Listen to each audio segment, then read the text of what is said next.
actually think it's Pavel, maybe. I saw it written Pavel. Pavel would be Yeah. the, yeah. Yeah. Kind of the Eastern European way of saying it. And our free online version says Paul, and so Paul it shall be. I actually think it's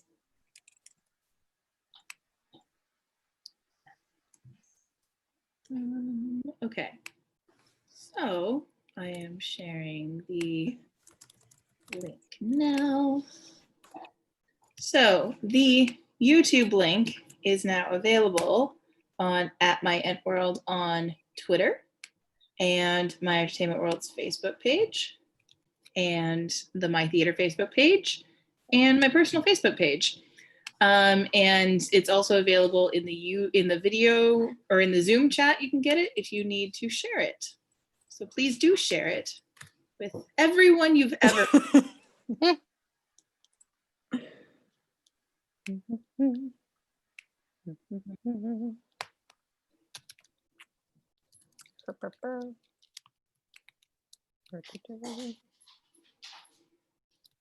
Okay, cool. So that's done. And okay, we are recording. We are live on YouTube. We are all shared. Everything's good. Okay. So, oh, my dog's coming in here. My dog's not allowed in here. Okay. So, is everybody ready for roll call? Anybody have any questions or anything before we start? Everybody's changed their names.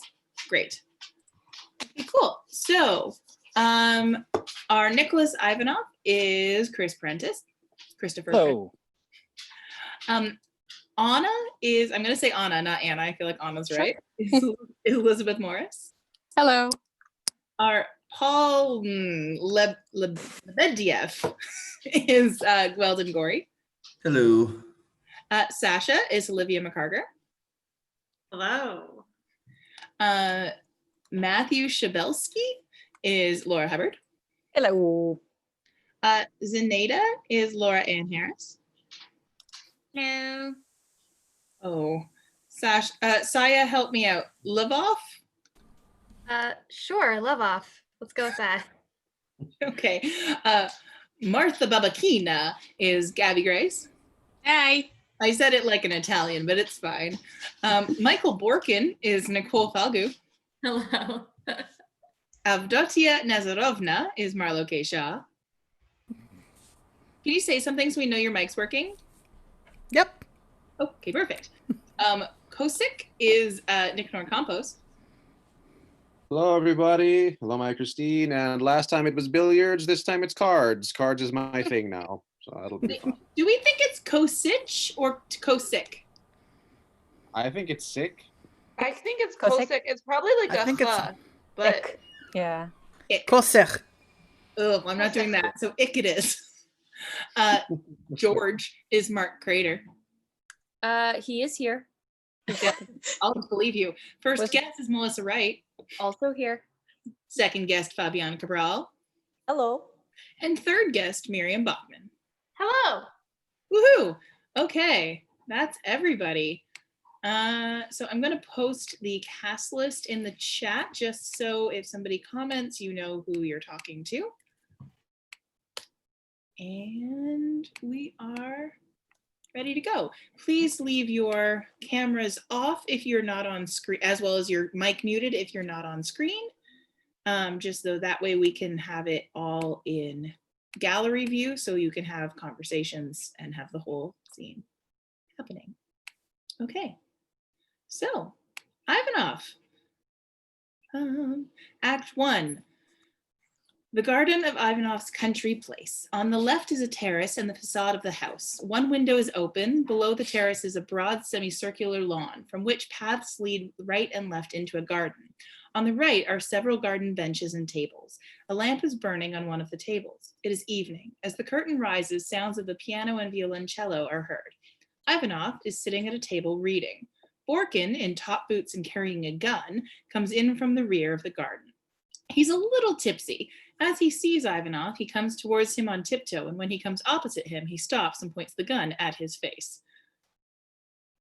Misha, what are you doing? You frightened me. I can't stand your stupid jokes when I'm so nervous as this. And having frightened me, you laugh. There, I am sorry, really. I won't do it again. Indeed, I won't.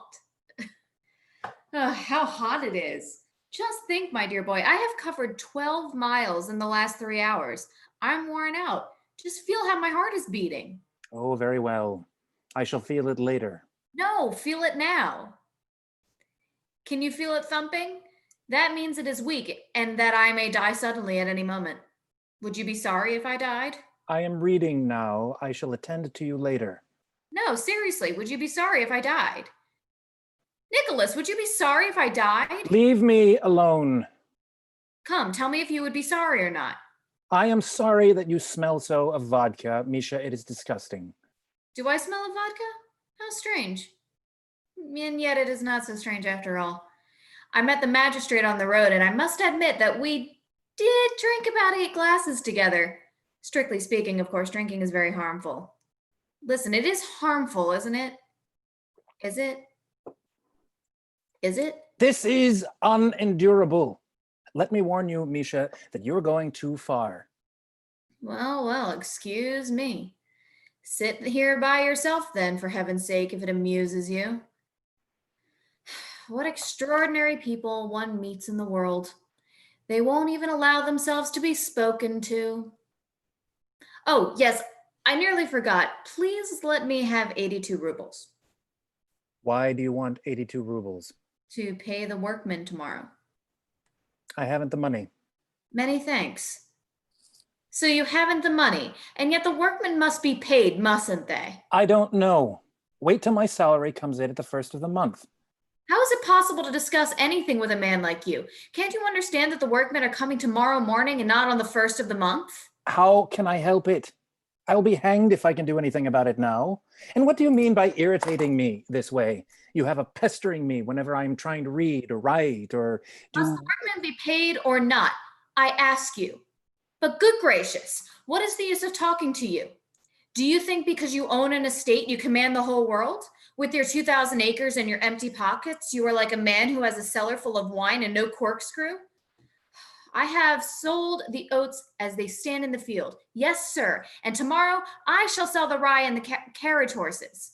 Do you think I'm going to stand upon ceremony with you? Certainly not. I'm not that kind of man. Whose voice did I hear just now? Was it yours, Misha? Why are you stamping up and down? Anybody who had anything to do with your Nicholas would stamp up and down. Listen, Misha, please have some hay carried onto the croquet lawn. Leave me alone, please. Oh, what manners? They are not becoming to you at all. If you want to be liked by women, you must never let them see you when you are angry or obstinate. Nicholas, let us go and play on the lawn in the hay. Don't you know it is bad for you to stand at the open window, Annie? Shut the window, Uncle! Window is shut from the inside. Don't forget that the interest on the money you owe Lebedev must be paid in 2 days. I haven't forgotten. I'm going over to see Lebedev today. I shall ask him to wait. When are you going? At once. Wait, isn't this Sasha's birthday? So it is, the idea of my forgetting it. What a memory I have. I shall go with you. I shall go. Nicholas, you old man, you are the joy of my life. If you were not always so nervous and cross and gloomy, you and I could do great things together. I would do anything for you. Shall I marry Martha Babakina and give you half her fortune? That is, not half either, but all. Take it all. That's enough of this nonsense. No, seriously. Shan't I marry Martha and have the money with you? But no, why should I propose it? How can you understand it? You say to me, stop talking nonsense. You are a good man and a clever one, but you haven't any red blood in your veins or any, well, enthusiasm. Why, if you wanted to, you and I could cut a dash together that would shame the devil himself. If you were a normal man instead of a morbid hypochondriac, we would have $1 million in a year. For instance, if I had 2,300 rubles now, I could make 20,000 in 2 weeks. You don't believe me? You think it is all nonsense? No, it isn't nonsense. Give me 2,300 rubles and let me try. Ivanoff is selling a strip of land across the river for that price. If we buy this, both banks will be ours, and we shall have the right to build a dam across the river. Isn't that so? We can say that we intend to build a mill, and when the people on the river below us hear that we mean to dam the river, they will, of course, object violently, and we shall say, if you don't want a dam here, you will have to pay to get us away. Do you see the result? The factory would give us 5,000 rubles. Korolikov 3,000. The monastery 5,000 more. All that is simply idiotic, Misha. If you don't want me to lose my temper, you must keep your schemes to yourself. Of course. I knew how it would be. You never will act for yourself, and you tie my hands so that I am helpless. Enter Shabelsky and Lvov.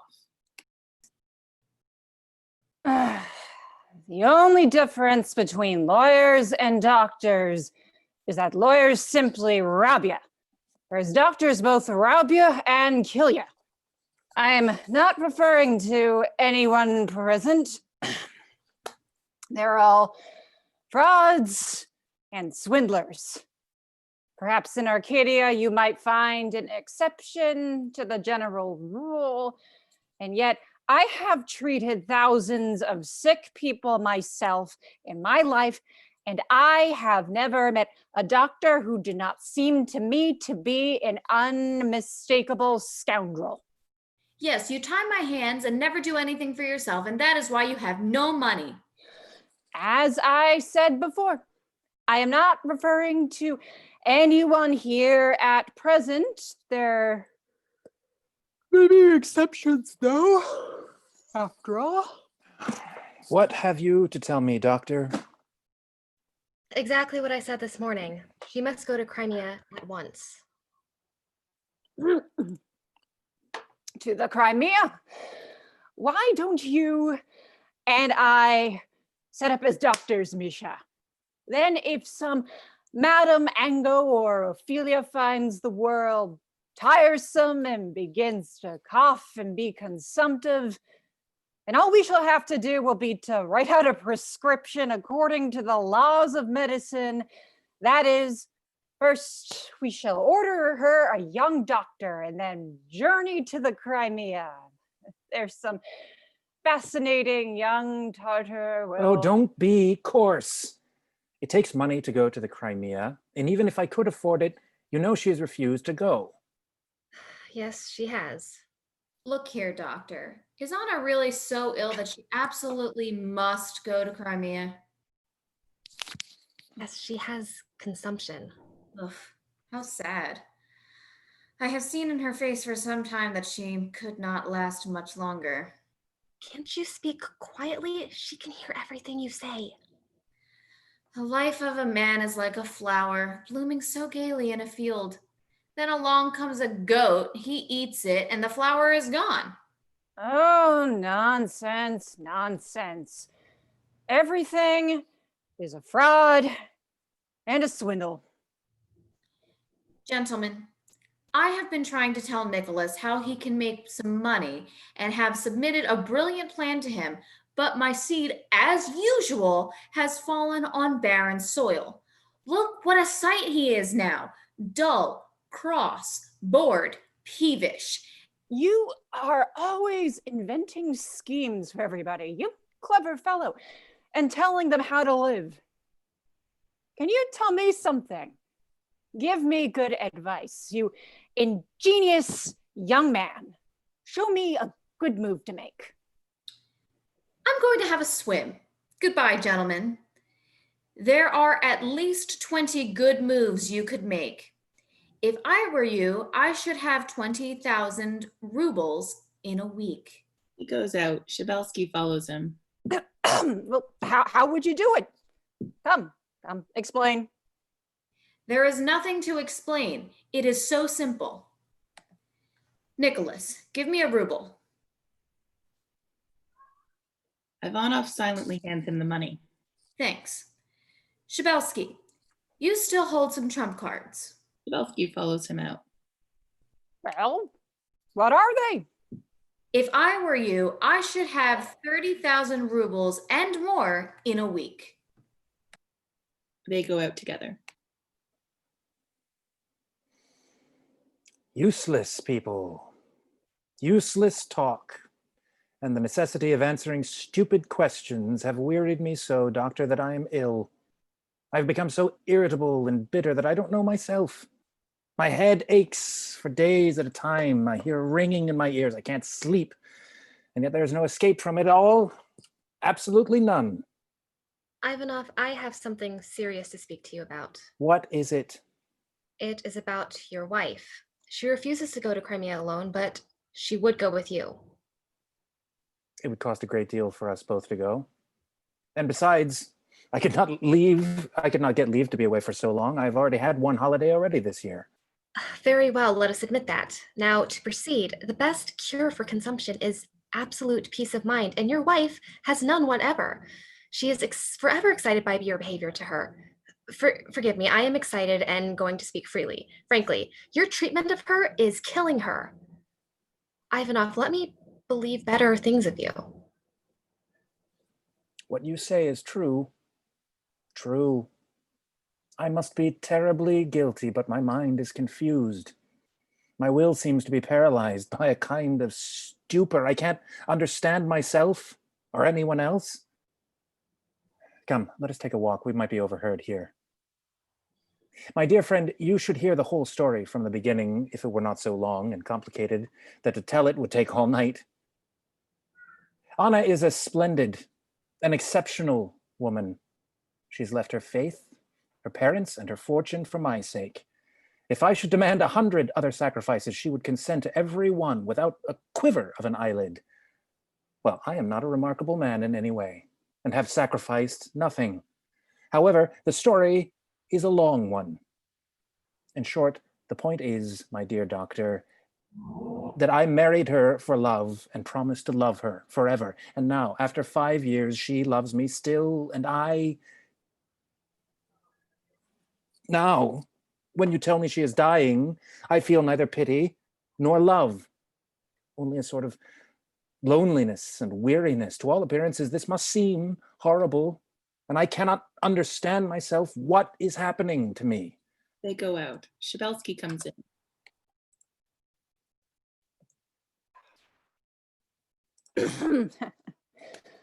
Upon my word, that man is no scoundrel, but a great thinker, a mastermind. He deserves a memorial. He is the essence of modern ingenuity and combines in himself alone the genius of the lawyer, the doctor, and the financier. And yet, he has never finished a course of studies in any college. That is so surprising. What an ideal scoundrel he would have made if he had acquired a little culture and mastered the sciences. You could make 20,000 rubles in a week, he said. You still hold the ace of trumps. It is your title. He said, I might get a rich girl to marry me. Anna opens the window and looks down. Let me make a match between you and Martha. Who is this Martha? It must be that Babakina woman, the one that looks like a laundress. Is that you, Count? Oh, what do you want? Oh, Why do you laugh? I was thinking of something you said at dinner. Do you remember? How was it? A forgiven thief, a doctored horse. Forgiven thief, a doctored horse, and a Christianized Jew are all worth the same price. Oh, you can't even repeat the simplest saying without ill nature. You are a most malicious old man. Seriously, Count, you are extremely disagreeable and very tiresome and painful to live with. You are always grumbling and growling, and everybody to you is a blackguard and a scoundrel. Tell me honestly, Count, have you ever spoken well of anyone? Is this an inquisition? We have lived under this same roof now for 5 years, and I have never heard you speak kindly of people, or without bitterness and derision. What harm has the world done to you? Is it possible that you consider yourself better than anyone else? Not at all. I think we are, all of us, scoundrels and hypocrites. I myself am a degraded old man and as useless as a cast-off shoe. I abuse myself as much as anyone else. I was rich once and free and happy at times, but now I am a dependent, an object of charity, a joke to the world. When I am at last exasperated and defy them, they answer me with a laugh. When I laugh, they shake their heads sadly and say, "The old man has gone mad." But oftenest of all, I am unheard and unnoticed by anyone. Screaming again. Who's screaming? The owl. It screams every evening. Let it scream. Things are as bad as they can be already. Ooh. Alas, my dear Sarah, if I could only win 1,000 or 2 rubles, I should show you what I could do. I wish you could see me. I should get away from this hole and leave the bread of charity and should not show my nose here again until the last judgment day. What would you do if you were to win so much money? First, I would go to Moscow to hear the gypsies play, and then I should fly to Paris and take an apartment and go to the Russian church. And what else? I would go and sit at my wife's grave for days and days and think. I would sit there until I died. My wife is buried in Paris. How terribly dull this is. Shall we play a duet? As you like. Go and get the music ready. Anna goes out. Ivanoff and Lvov appear in one of the paths. My dear friend, you left college last year and you are still young and brave. Being 35 years old, I have the right to advise you. Don't marry a Jewess or a blue stocking or a woman who is queer in any way. Choose some nice, commonplace girl without any strange and startling points in her character. Plan your life for quiet. The grayer and more monotonous you can make the background, the better. My dear boy, do not try to fight alone against thousands. Do not tilt with windmills. Do not dash yourself against the rocks. And above all, may you be spared the so-called rational life. All wild theories and impassioned talk. Everything is in the hands of God. So shut yourself up in your shell and do your best. That is the pleasant, honest, healthy way to live. But the life I have chosen has been so tiring. Oh, so tiring. So full of mistakes, of injustice, of stupidity. There you are again, uncle. Always underfoot, never letting one have a moment's quiet talk. Is there no refuge anywhere for a poor old devil like me? He jumps up and runs into the house. How have I offended him? Yes, my nerves have certainly gone to pieces. I must do something about it. I must... Ivanoff, I have heard all you have to say, and I am going to speak frankly. You have shown me in your voice and manner, as well as in your words, the most heartless egotism and pitiless cruelty. Your nearest friend is dying simply because she is near you. Her days are numbered, and you can feel such indifference that you're giving advice and analyzing your feelings. I cannot say all I should like to. I have not the gift of words, but but I can at least say that you are deeply antipathetic to me. I suppose I am. As an onlooker, of course, you see me more clearly than I see myself, and your judgment of me is probably right. No doubt I am terribly guilty. I think I hear the carriage coming. I must get ready to go. He goes towards the house, then stops. You dislike me, doctor, and you don't conceal it. Your sincerity does you credit. He goes into the house. What a confoundedly disagreeable character. I have let another opportunity slip without speaking to him as I meant to, but I simply cannot talk calmly to that man. The moment I open my mouth to speak, I feel such a commotion and suffocation here that my tongue sticks to the roof of my mouth. Oh, I loathe that tart tuple, that unmitigated rascal with all my heart. There he is, preparing to go driving in spite of the entreaties of his unfortunate wife, who adores him and whose only happiness is his presence. She implores him to spend at least one evening with her, and he cannot even do that. Why, he might shoot himself in despair if he had to stay at home. Poor fellow, what he wants are new fields for his villainous schemes. Oh, I know why you go to Lebedoff's every evening, Ivanoff. I know. Enter Ivanoff in hat and coat, Anna and Shabelsky. Look here, Nicholas. This is simply barbarous. You go away every evening and leave us here alone. And we get so bored that we have to go to bed at 8 o'clock. It is a scandal and no decent way of living. Why can you go driving if we can't? Why? Leave him alone, Count. Let him go if he wants to. How can a sick woman like you go anywhere? You know you have a cough and must not go out after sunset. Ask the doctor here. You are no child, Annie. You must be reasonable. And as for you, what would you think to do with yourself over there?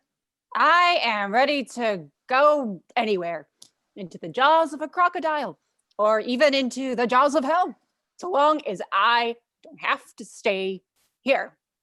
I am horribly bored. I am stupefied by this dullness. Everyone here is tired of me. You leave me at home to entertain Anna, but I feel more like scratching and biting her. Leave him alone, Count. Leave him alone. Let him go if he enjoys himself there. What does this mean, Annie? You know I'm not going for pleasure. I must see Lebediev about the money I owe him. I don't see why you need to justify yourself to me. Go ahead. Who is keeping you? Heavens! Don't let us bite one another's heads off. Is that really unavoidable? Nicholas, my dear boy, please take me with you. I might possibly be amused a little by the sight of all the fools and scoundrels I should see there. You know, I haven't been off this place since Easter. Oh, very well. Come along then. How tiresome you all are. I may go? Oh, thank you. May I wear your straw hat? You may, only hurry, please. Shabelsky runs into the house. Oh, how tired I am of you all. But no, what am I saying? Annie, my manner to you is insufferable, and it never used to be. Well, goodbye, Annie. I shall be back by 1. Nicholas, my dear husband, stay at home tonight. Darling, sweetheart, my dear unhappy one, I implore you to let me leave home in the evenings. I know it is cruel and unjust to ask this, but let me do you this injustice. It is such torture for me to stay. As soon as the sun goes down, my soul is overwhelmed by the most horrible despair. Don't ask me why. I don't know. I swear I don't. This dreadful melancholy torments me here. It drives me to the Lebedievs, and where it grows worse than ever, and I rush home, it still pursues me. And so I am tortured all through the night. It's breaking my heart. Nicholas, won't you stay? We will talk together as we used to. We will have supper together and read afterward. The old grumbler and I have learned so many duets to play to you. I can't understand you anymore. This has been going on for a year now. What has changed you so? I don't know. And why don't you want me to go driving with you in the evening? As you insist on knowing, I shall have to tell you. It is a little cruel, but you had best understand. When this melancholy fit is on me, I begin to dislike you, Annie, and at such times I must escape from you. In short, I simply have to leave this house. Oh, you are sad, are you? I can understand that. Nicholas, let me tell you something. Won't you try to sing and laugh and scold as you used to? Stay here, and we will drink some liquor together and laugh and chase away this sadness of yours in no time. Shall I sing to you? Or shall we sit in your study in the twilight as we used to, while you tell me about your sadness? I can read such suffering in your eyes. Let me look into them and weep, and our hearts will both be lighter. Or is it really true that flowers return with every spring, but lost happiness never returns? Oh, is it? Well, go then. Go. Pray for me, Annie. He goes, then stops and thinks a moment. No, I can't do it. Ivanoff goes out, Yes, go. sits down at the table. Make this a rule, madam. As soon as the sun goes down, you must go indoors and not come out again until morning. The damp evening air is bad for you. Yes, sir. What do you mean by yes, sir? I am speaking seriously. But I don't want to be serious. There now, see, you're coughing already. Shabelsky comes out of the house in his hat and coat. Where is Nicholas? Is the carriage here yet? Goes quickly to Anna and kisses her hand. Good night, my darling. I beg your pardon. He goes quickly out. Idiot. A pause. The sounds of a concertina are heard in the distance. Oh, how lonely it is. Oh, the coachman and the cook are having a little ball in there by themselves, and I am, as it were, abandoned. Why are you walking about, Doctor? Come and sit down here. I can't sit down. They are playing the sparrow in the kitchen. Sparrow, sparrow, where are you? On the mountain drinking dew. Are your father and mother living, Doctor? My mother is living. My father is dead. Do you miss your mother very much? I am too busy to miss anyone. The flowers return with every spring, but lost happiness never returns. I wonder who taught me that. I think it was Nicholas himself. The owl is hooting again. Well, let it hoot. I have begun to think, Doctor, that fate has cheated me. Other people, who perhaps are no better than I am, are happy and have not had to pay for their happiness. But I have paid for it all, every moment of it, and such a price. Why should I have to pay so terribly? Dear friend, you are all too considerate and gentle with me to tell me the truth. But do you think that I don't know what is the matter with me? I know perfectly well. However, this isn't a pleasant subject.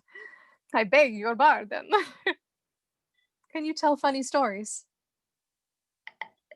No, I can't. Nicholas can. I am beginning to be surprised, too, at the injustice of people. Why do they return hatred for love and answer truth with lies? Can you tell me how much longer I shall be hated by my mother and father? They live 50 miles away, and yet I can feel their hatred day and night, even in my sleep. And how do you account for the sadness of Nicholas? He says that he only dislikes me in the evening, when the fit is upon him. I understand that and can tolerate it. But what if he should come to dislike me altogether? Of course, that is impossible, and yet, no, I mustn't even imagine such a thing. Sparrow, sparrow, where are you? What fearful thoughts I have. You are not married, Doctor. There are many things that you cannot understand. You say you are surprised, but it's you who surprised me. Tell me, explain to me how you, an honest and intelligent woman, almost a saint, could allow yourself to be so basely deceived and dragged into this den of bears. Why are you here? What have you in common with such a cold and heartless, but enough about your husband. What have you in common with these wicked and vulgar surroundings? With that eternal grumbler, that lazy and decrepit count, with that swindler, that prince of rascals, Misha, with his fool's face? Tell me, I say, how did you get here? That is what he used to say long ago. Exactly. Only his eyes are larger than yours. And when he was excited, they used to shine like coals. Go on, go on. There is nothing more to say. Go into the house. You say that Nicholas is not what he should be, that his faults are so and so. How can you possibly understand him? How can you learn to know anyone in 6 months? He's a wonderful man, Doctor, and I am sorry you could not have known him as he was 2 or 3 years ago. He is depressed and silent now, and broods all day without doing anything. But he was splendid then. I fell in love with him at first sight. I gave one look and was caught like a mouse in a trap. So when he asked me to go with him, I cut every tie that bound me to my old life as one snips the withered leaves from a plant. But things are different now. Now he goes to the Lebedievs to amuse himself with other women. And I sit here in the garden and listen to the owls. The watchman's rattle is heard. Tell me, Doctor, have you any brothers and sisters? No. What is it? What's the matter? I can't stand it, Doctor. I must go. Where? To him. I am going. Have the horses harnessed? She runs into the house. No, I certainly cannot go on treating anyone under these conditions. I not only have to do it for nothing, but I am forced to endure this agony of the mind besides. No, I can't stand it. I've had enough of it. He goes into the house. The curtain falls. Act 2, the drawing room of Lebediev's house. In the center is a door leading into the garden. Doors open out of the room to the right and left. The room is furnished with valuable old furniture, which is carefully protected by linen covers. The walls are hung with pictures. The room is lighted by candelabra. Anita is sitting on a sofa. The elderly guests are sitting in armchairs on either hand. The young guests are sitting about the room on small chairs. Kosit, Avdotia, Nazarovna, George, and others are playing cards in the background. Gabriel is standing near the door on the right. The maid is passing sweetmeats about on a tray. During the entire act, guests come out and go into the garden through the room, out the door to the left and back again. Enter Martha through the door on the right. She goes towards Zenaida. My dearest Martha. How do you do, Zenaida? Let me congratulate you on your daughter's birthday. Thank you, my dear. I'm delighted to see you. How are you? Very well indeed, thank you. He sits down on the sofa. Good evening, young people. Younger guests get up and bow. Young people indeed. Do you call yourself an old person? How can I make any pretense to youth now? What nonsense. The fact that you are a widow means nothing. You can beat any pretty girl you choose at a canter. Gabriel brings Martha some tea. Why do you bring the tea in like that? Go and fetch some jam to eat with it. No, thank you. None for me. Don't trouble yourself. Did you come through Mushkine on your way here? No, I came by way of Spask. The road is better that way. Yes, so it is.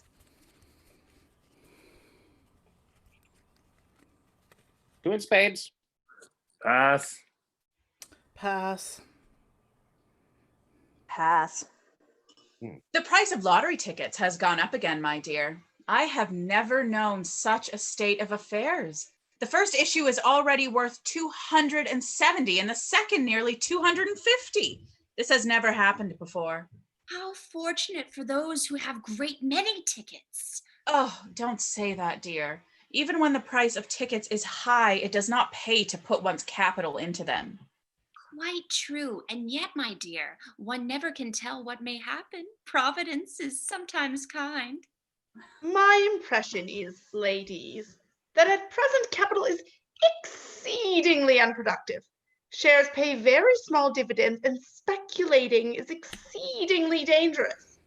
As I understand it, the capitalist now finds himself in a more critical position than the man who... Quite right. How dare you yawn in the presence of lady? I beg your pardon. It was quite an accident. Nada gets up and goes out through the door on the right. Two in hearts. Pass. Pass. Heavens, this is deadly. I shall die of ennui. Enters Nada and the Bedef through the door on the right. Why do you go off by yourself like a prima donna? Come and sit with our guests. She sits down in her former place. Oh, dear, our sins are heavy. Why? There is my little sugar plum. How is your most esteemed highness? Very well, thank you. Splendid, splendid. Down in an armchair. Quite right. Oh, Gabriel. Gabriel brings him a glass of vodka and a tumbler of water. He empties the glass of vodka and sips the water. Good health to you. Good health is too much to ask. I am content to keep death from the door. Where is the heroine of this occasion, Zuzu? Look here, why haven't we taken any tricks yet? Yes, why have we lost this game entirely? Confound it! Because, friend, you don't know how to play it and have no right to be sitting here at all. What right had you to lead from another suit? Haven't you the ace left? They both leave the table and run forward. Ladies and gentlemen, let me explain. I had the ace, king, queen, and 8 of diamonds, the ace of spades, and just one little heart. Do you understand? Well, bad luck to her, she couldn't make a little slam. I said one in no trumps. I said that.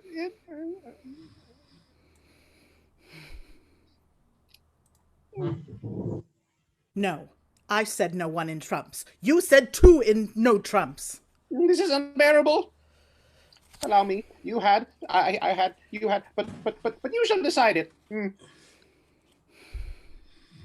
Paul, I had the ace, king, queen, and 8 of diamonds. Stop. For heaven's sake, stop. I said no trumps, and not he. I'll be damned if I ever sit down to another game of cards with that old cat. He rushes into the garden. The second guest follows him. George is left alone at the table. Phew. He makes my blood boil. Old cat, indeed. You're an old cat yourself. How angry you are, Auntie. Are you here, my darling? My beauty. And I was blind as a bat and didn't see you. Darling child. Oh, how happy this makes me. Let me feast my eyes on you, my milk-white swan. Oh, you have bewitched me. Why don't you find her a husband instead of singing her praises? Oh, he shall be found. I shall not go to my grave before I have found a husband for her, and one for Sasha, too. I shall not go to my grave. But where to find these husbands nowadays?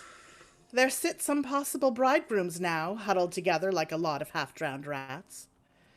Most unfortunate comparison. It is my belief, ladies, that if the young men of our day prefer to remain single, the fault lies not with them, but with the existing social conditions. Oh, come, enough of that. Don't give us any more philosophy. I don't like it. Enter Sasha. She goes up to her father.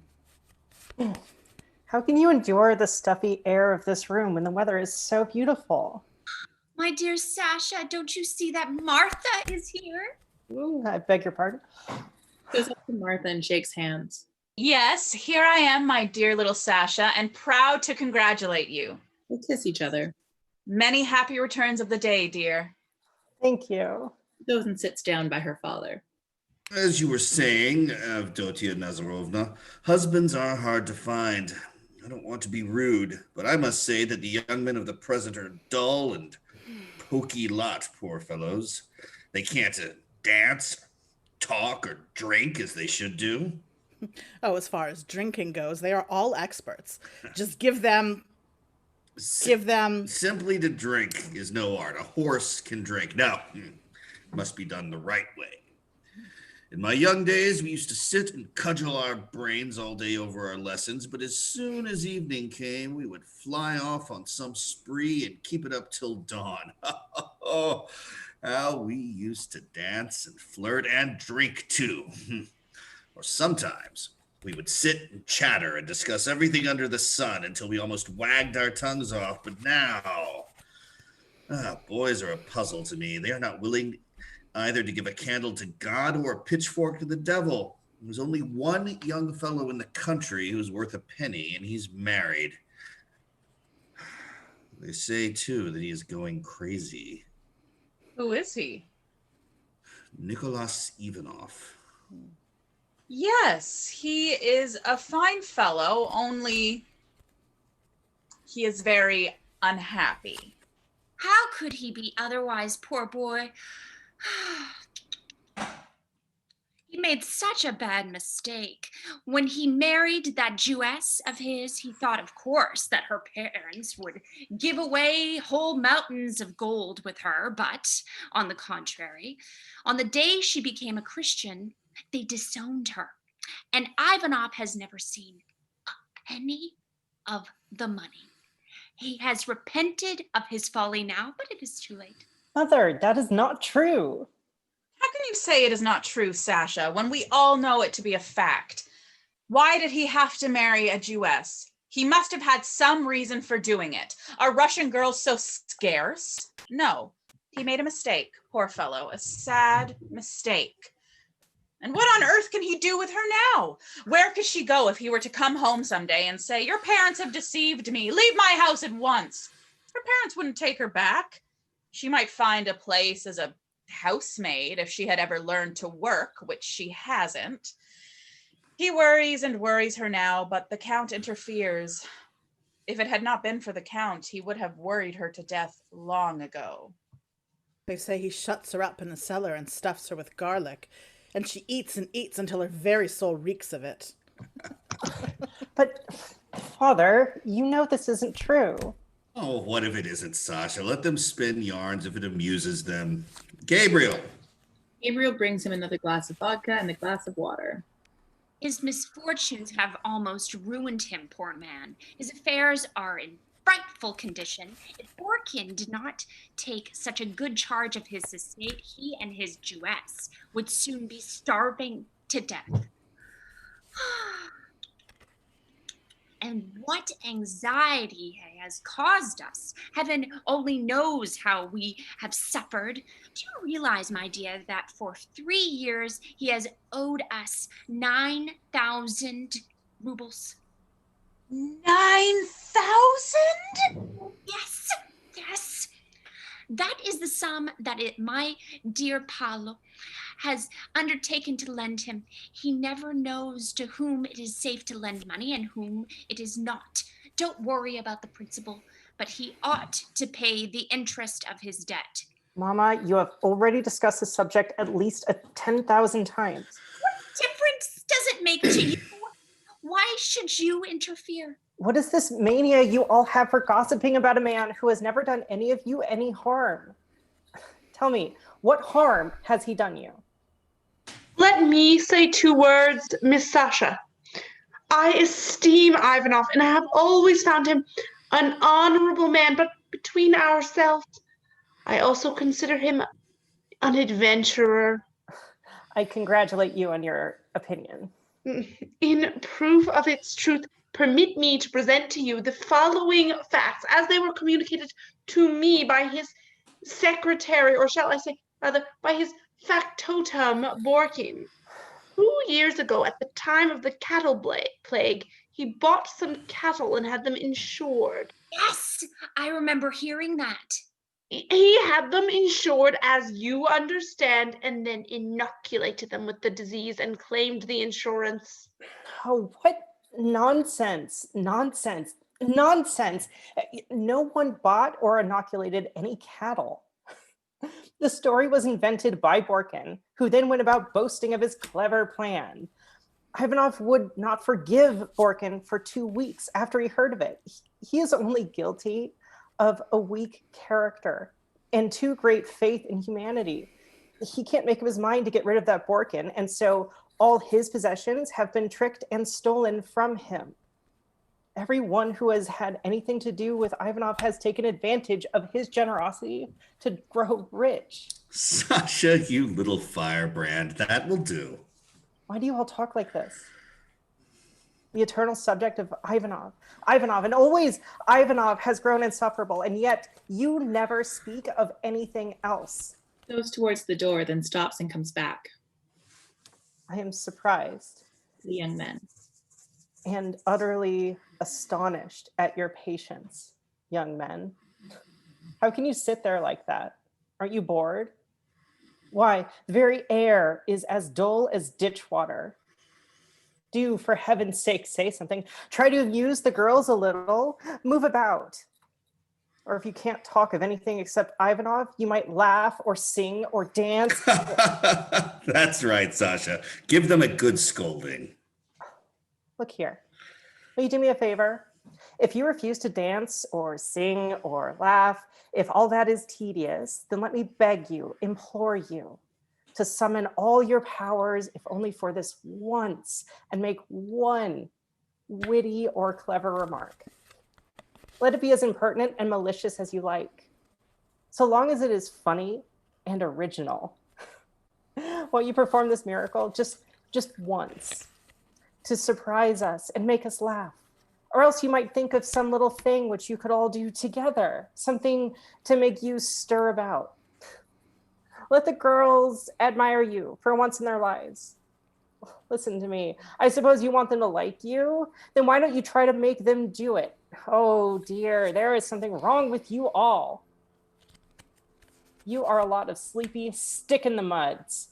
I have told you so 1,000 times and shall always go on repeating it. There is something wrong with every one of you. Something wrong, wrong, wrong. Enter Ivanoff and Shabelsky through the door on the right. Who is making a speech here?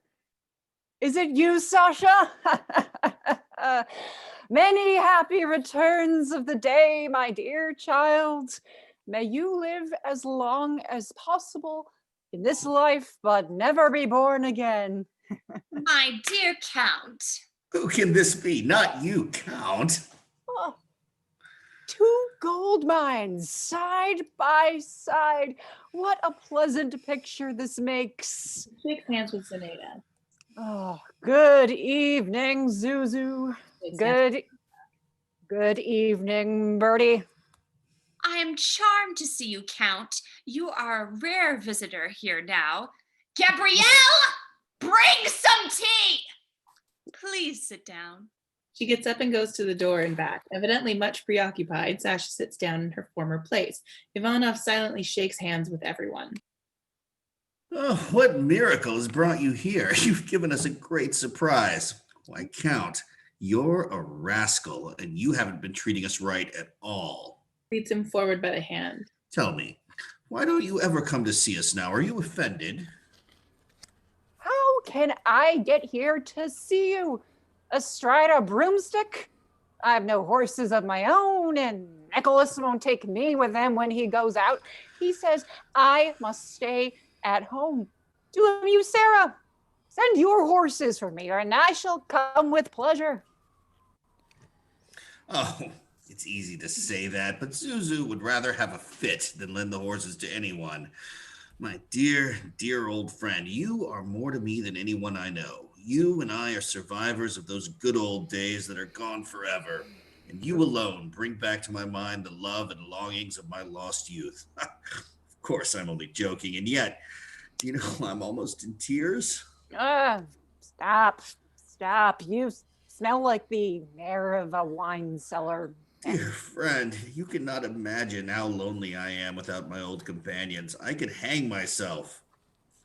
Zuzu has frightened all the decent men away with her stingy ways. And now we only have this riffraff, as you see, Tom, Dick, and Harry. However, drink your tea. Don't bring it in like that. Go fetch some jam to eat it with. Didn't I tell you so? I bet him driving over that as soon as we arrived, Zuzu would want to feed us with jam. Still joking, Count. She made 20 jars of it this year, and how else do you expect her to get rid of it? Well, are you still adding to the hoard, Zuzu? You will soon have 1 million, eh? I know it seems as if no one could be richer than we, but where do they think the money comes from? It is all gossip. Oh, yes, well, we all know that. And we know how badly you play your cards. Tell me, Paul, honestly, have you saved up 1 million yet? I don't know. Ask Zuzu. And my plump little birdie here will soon have 1 million too. She is getting prettier and plumper not only every day, but every hour. That means she has a nice little fortune. Thank you very much, Your Highness, but I don't like such jokes. My dear little gold mine, you call that a joke? It is a wail of the soul, a cry from the heart that bursts through my lips. My love for you and Zuzu is immense.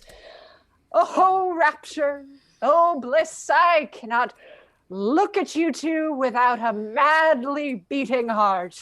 Oh. You are still the same, Count.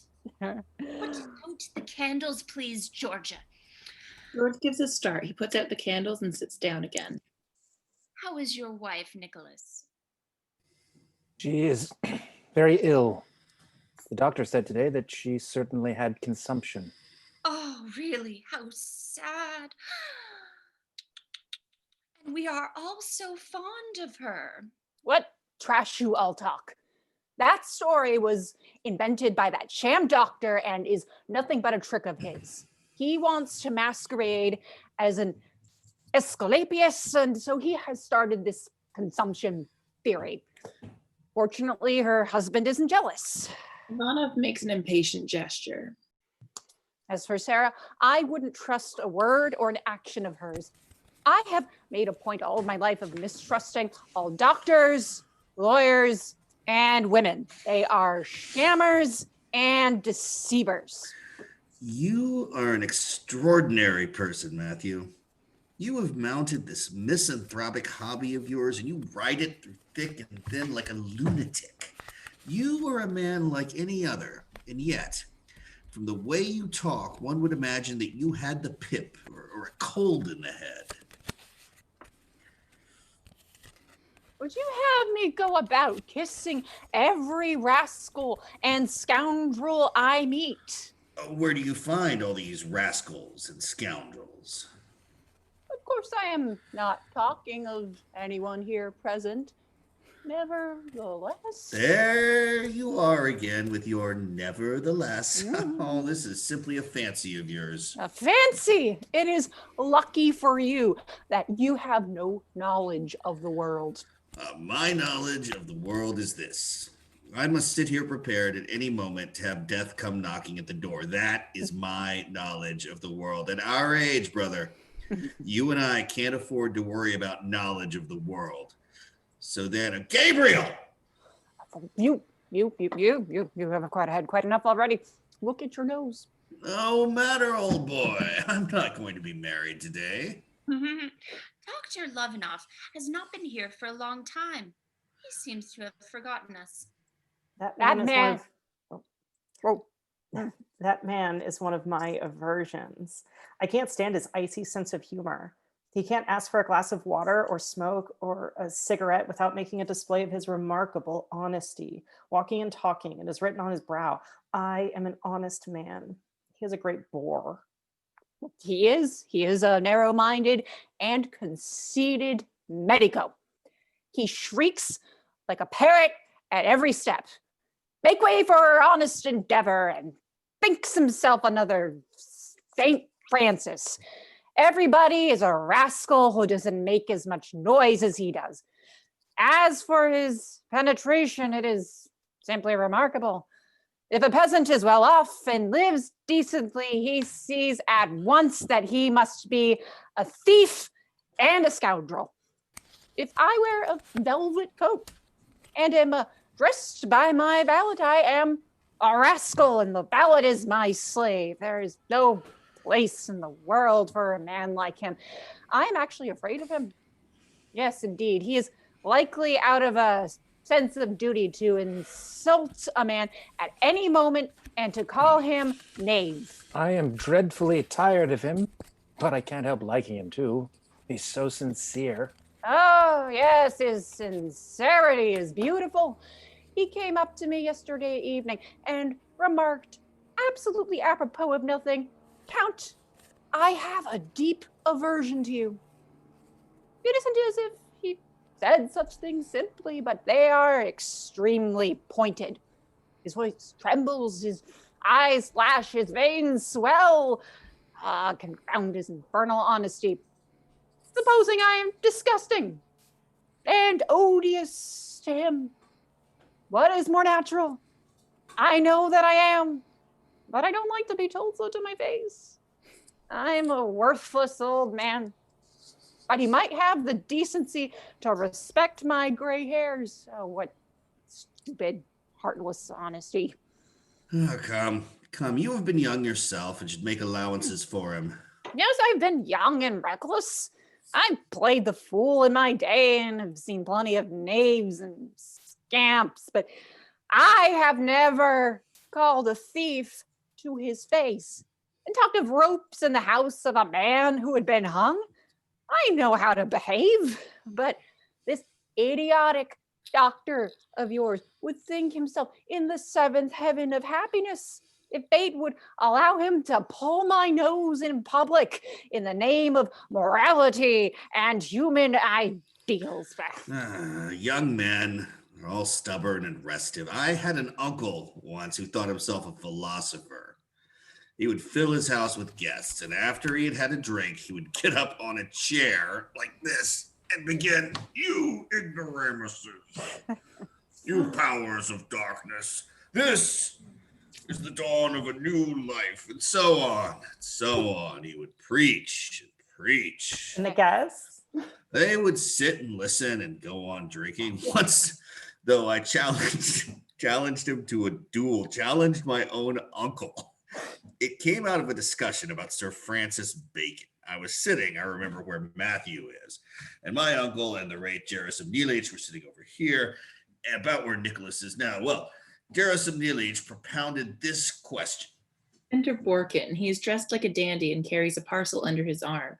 He comes in singing and skipping through the door on the right. A murmur of approval is heard. Oh, Michael Borkin. Hello, Misha. The soul of the company. Here we are. Runs up to Sasha. Most noble signorina, let me be so bold as to wish you the whole world many happy returns of the birthday of such an exquisite flower as you. As a token of my enthusiasm, let me presume to present you with these fireworks and this Bengal fire of my own manufacture. He hands her the parcel. May they illuminate the night as brightly as you illuminate the shadows of this dark world. He spreads them out theatrically before her. Thank you. Why don't you send this Judas packing? My compliments to you, sir. How are you, my patron? Nicholas, voila! Hey ho hey! Most highly honored Zenaida. Oh, glorious Martha! Most ancient Avdotia, noblest of counts. The life of the company. The moment he comes in, the air feels livelier. Have you noticed it? Oof, I am tired. I believe I have shaken hands with everybody. Well, ladies and gentlemen, haven't you some little tidbit to tell me? Something spicy? Oh, Auntie, I have something to tell you.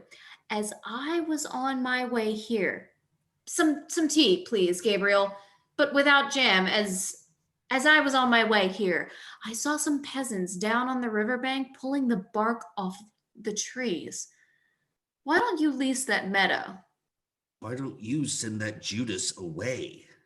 Why, that is quite true. I never thought of it. I can't sit still. What trick should we be up to next, Auntie? I am all on edge, Martha, absolutely exalted. Once more I stand before thee. Think of something to amuse us, Misha. We are all bored. Yes, you look so. What is the matter with you all? Why are you sitting there as solemn as a jury? Come, let us play something. Shall it be? Forfeits? Hide and seek? Tag? Shall we dance or have the fireworks? The fireworks, the fireworks. They run into the garden. What makes you so depressed today? My head aches, little Sasha, and then I feel bored. Come into the sitting room with me. They go out through the door on the right. All the guests go into the garden, and Zenaida and Lebedev are left alone. It's what I like to see. A young man like Misha come into the room, and in a minute he has everybody laughing. There is no reason the candles should burn for nothing so long as they are all in the garden. He blows out the candles. Oh, we really ought to give our guests something to eat, Zuzu. What crowds of candles. No wonder we are thought rich. Do let them have something to eat, Zuzu. They are young and must be hungry by now, poor things. Zuzu. The Count did not finish his tea, and all that sugar has been wasted.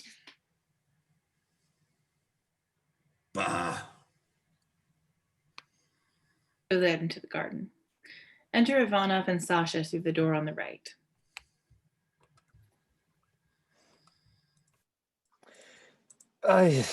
This is how it is, Sasha. I used to work hard and think hard and never tire. Now I neither do anything nor think anything, and I'm weary, body and soul. I feel I am terribly to blame. My conscience leaves me no peace day or night, and yet I can't see clearly exactly what my mistakes are. And now comes my wife's illness, our poverty, this eternal backbiting, gossiping, chattering, that foolish Borkin. My home has become unendurable to me, and to live there is worse than torture. Frankly, Sasha, the presence of my wife who loves me has become unbearable. You are an old friend, little Sasha. You will not be angry with me for speaking so openly. I came to you to be cheered, but I am bored here too. Something urges me home again. Forgive me, I shall slip away at once. I can understand your trouble, Nicholas. You are unhappy because you are lonely. You need someone at your side whom you can love, someone who understands you. What an idea, Sasha. Fancy a crusty old badger like myself starting a love affair? Heaven preserve me from such misfortune.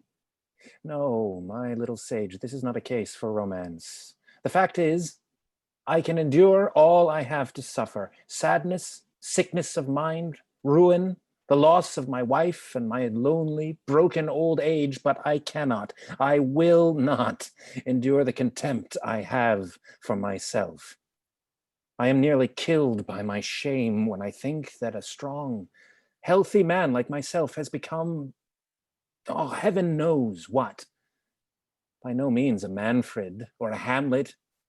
There are some unfortunates who feel flattered when people call them Hamlets and cynics, but to me it is an insult. It wounds my pride, and I am tortured by shame and suffer agony. Nicholas, let us run away to America together. I haven't the energy to take such a step as that, and besides, in America, you... They go towards the door in the garden. As a matter of fact, Sasha, this is not a good place for you to live. When I look about at the men who surround you, I'm terrified for you. Whom is there you could marry? Your only chance will be if some passing lieutenant or student steals your heart and carries you away. Enters Zenaida through the door on the right with a jar of jam. Excuse me, Sasha. I shall join you in a minute. Sasha goes out into the garden. Zenaida, may I ask a favor? What is it? The fact is, you know, that the interest on my note is due day after tomorrow, but I should be more than obliged to you if you will let me postpone the payment of it, or would let me add the interest to the capital. I simply cannot pay now. I haven't the money. Oh, Ivanoff, how could I do such a thing? Would it be businesslike? No, no, don't ask it. Don't torment an old, unfortunate woman. I beg your pardon. Oh dear, oh dear. What a fright he gave me. I am trembling all over. Goes out through the door on the right. Enter Kosik through the door on the left. He walks across the stage. I have the ace, king, queen, and 8 of diamonds, the ace of spades, and just one little heart. And she, may the foul fiend away with her, fly away with her. She couldn't make a little slam. No. Goes out through the door on the right. Enter from the garden, Avdotia and first guest.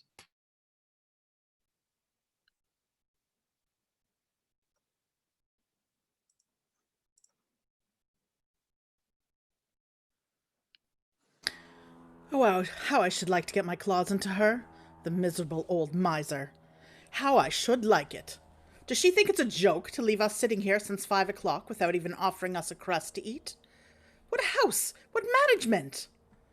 I am so bored that I feel like beating my head against the wall. Lord, what a queer lot of people. I shall soon be howling like a wolf and snapping at them from hunger and weariness. How I should like to get my claws into her, the old sinner. I shall get a drink, old lady, and then home I go.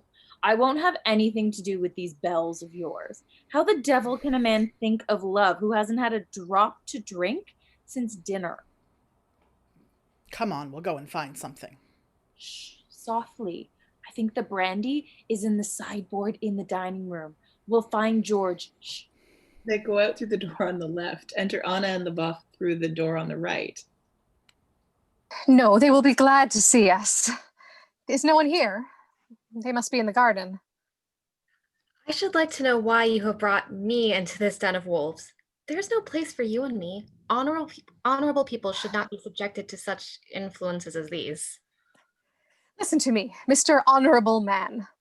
When you are escorting a lady, it is very bad manners to talk to her the whole way about nothing but your own honesty. Such behavior may be perfectly honest, but it is also tedious, to say the least.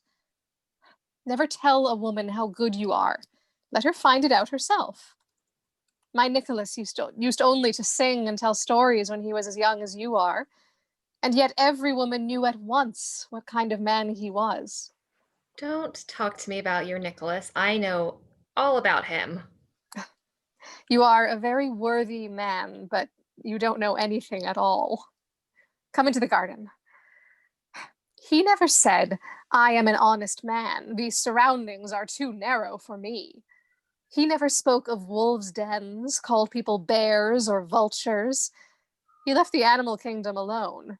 And the most I have ever heard him say when he was excited was, oh, how unjust I have been today. Or, Annie, I am sorry for that man. That's what he would say. But you. Annie and the box go out. Enter Avdotia and first guest through the door on the left. There isn't any in the dining room, so it must be somewhere in the pantry. We must find George. Come this way, through the sitting room. Oh, how I should like to get my claws into her.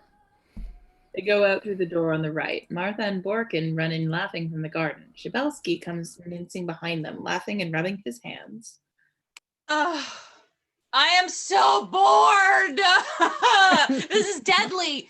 Everyone looks as if he had swallowed a poker. I am frozen to the marrow by this icy dullness. Let us do something. Borkin catches her by the waist and kisses her cheek.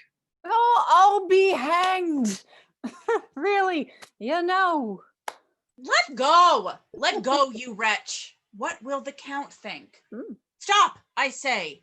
Angel, Jewel, lend me 2,300 rubles. Most certainly not. Do what you please, but I'll thank you to leave my money alone. No. Oh, let go, will you? The little birdie has its charms. Come, that will do. Let us come to the point and consider my proposition frankly as a business arrangement. Answer me honestly, without tricks and equivocations. Do you agree to do it or not? Listen to me. He needs money to the amount of at least 3,000 a year. You need a husband. Do you want to be a countess? Oh, the cynic. Do you want to be a countess or not? Wait a minute, really, Misha, these things aren't done in a second like this. If the Count wants to marry me, let him ask me himself. And I don't understand. This is all so sudden. Come, don't let us beat about the bush. This is a business arrangement. Do you agree or not? Oh, supposing I do marry her, eh? Hang it, why shouldn't I play her this shabby trick? What do you say, little puss? Dearest chickabiddy. Stop. I hardly know what I'm doing. Go away. No, don't go. Answer at once. Is it yes or no? We can't stand here forever. Look here, Count. Come and visit me for 3 or 4 days. It is gay at my house, not like this place. Come tomorrow. Or is this all a joke? How could I joke on such a serious subject? Wait! Stop! Oh, I feel faint. A countess. Oh, I am fainting. I am falling.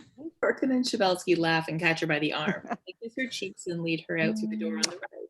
Ivanoff and Sasha run in from the garden.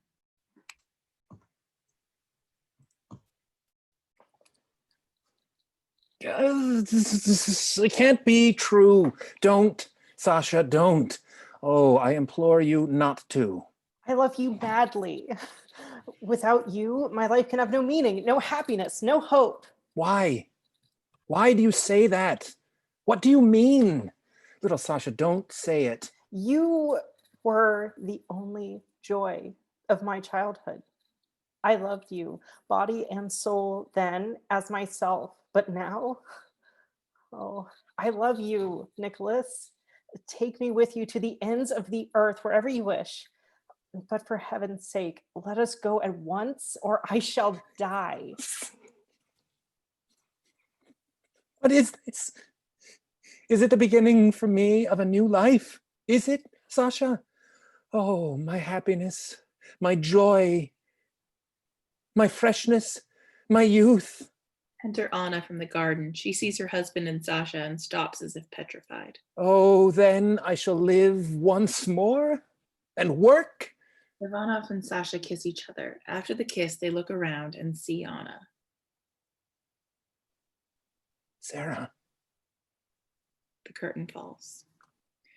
Act 3, library in Ivanoff's house. On the walls hang maps, pictures, guns, pistols, sickles, whips, etc. A writing table. On it lie in disorder knickknacks, papers, books, parcels, and several revolvers. Near the papers stand a lamp, a decanter of vodka, and a plate of salted herrings. Pieces of bread and cucumber are scattered about. Shabelsky and Lebedev are sitting in the writing table. Orkin is sitting astride a chair in the middle of the room. Peter is standing near the door.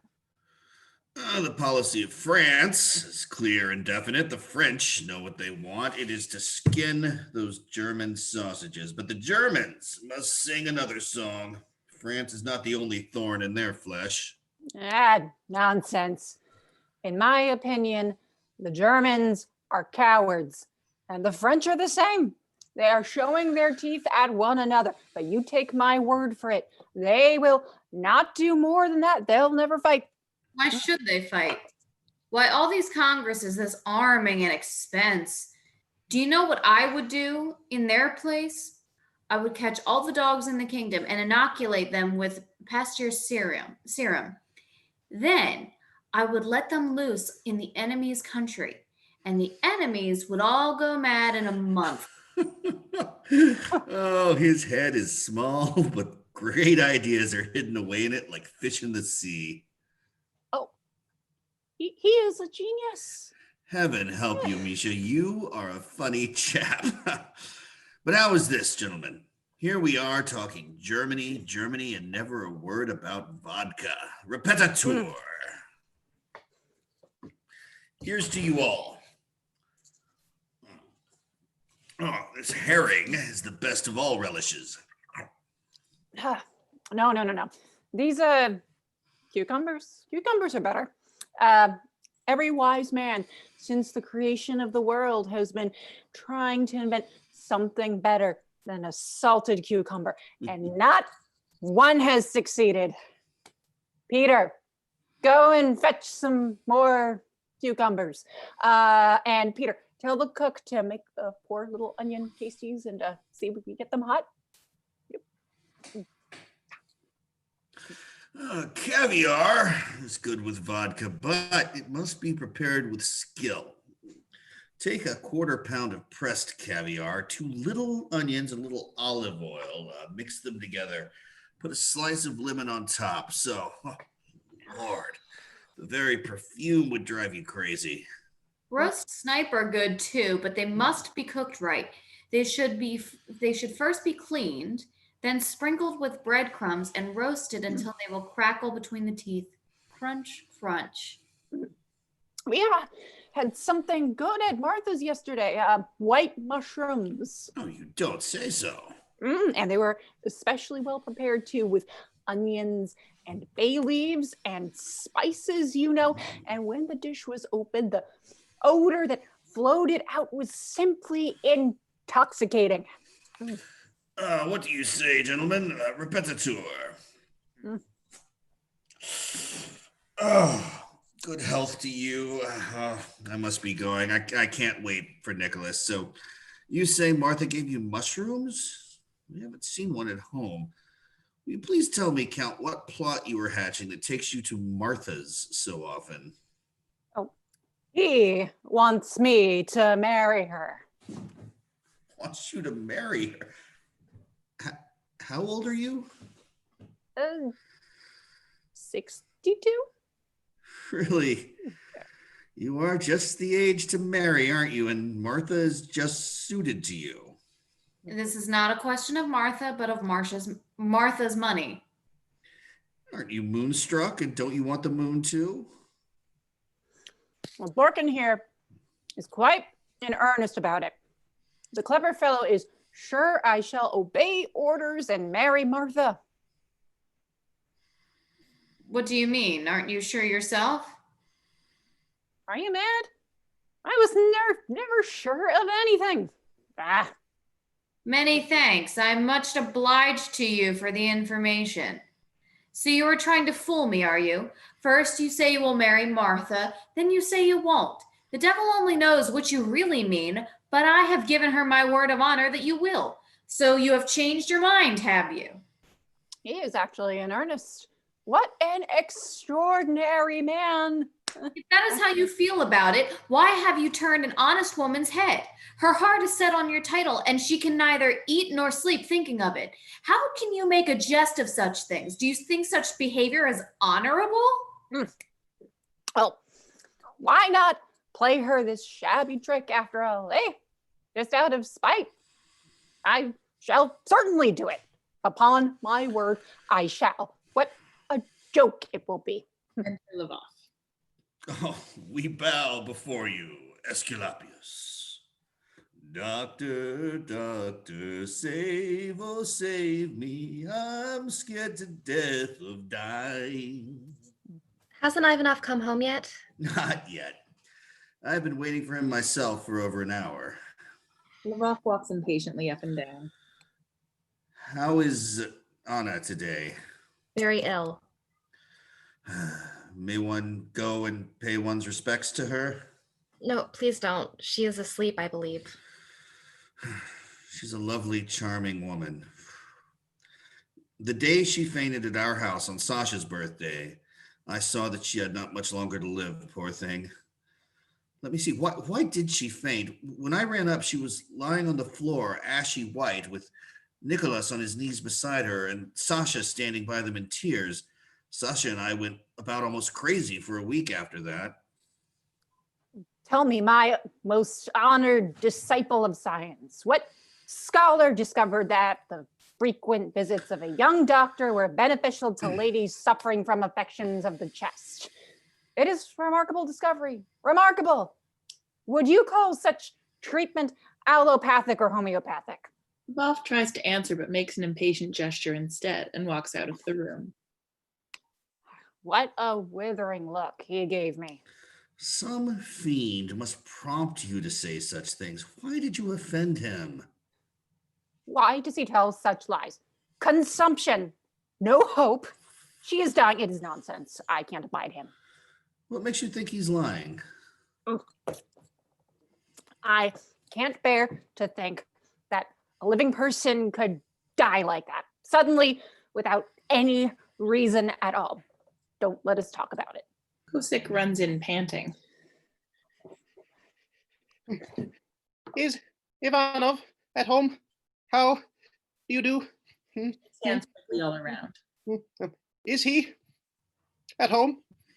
No, he isn't. In that case, I must say goodbye.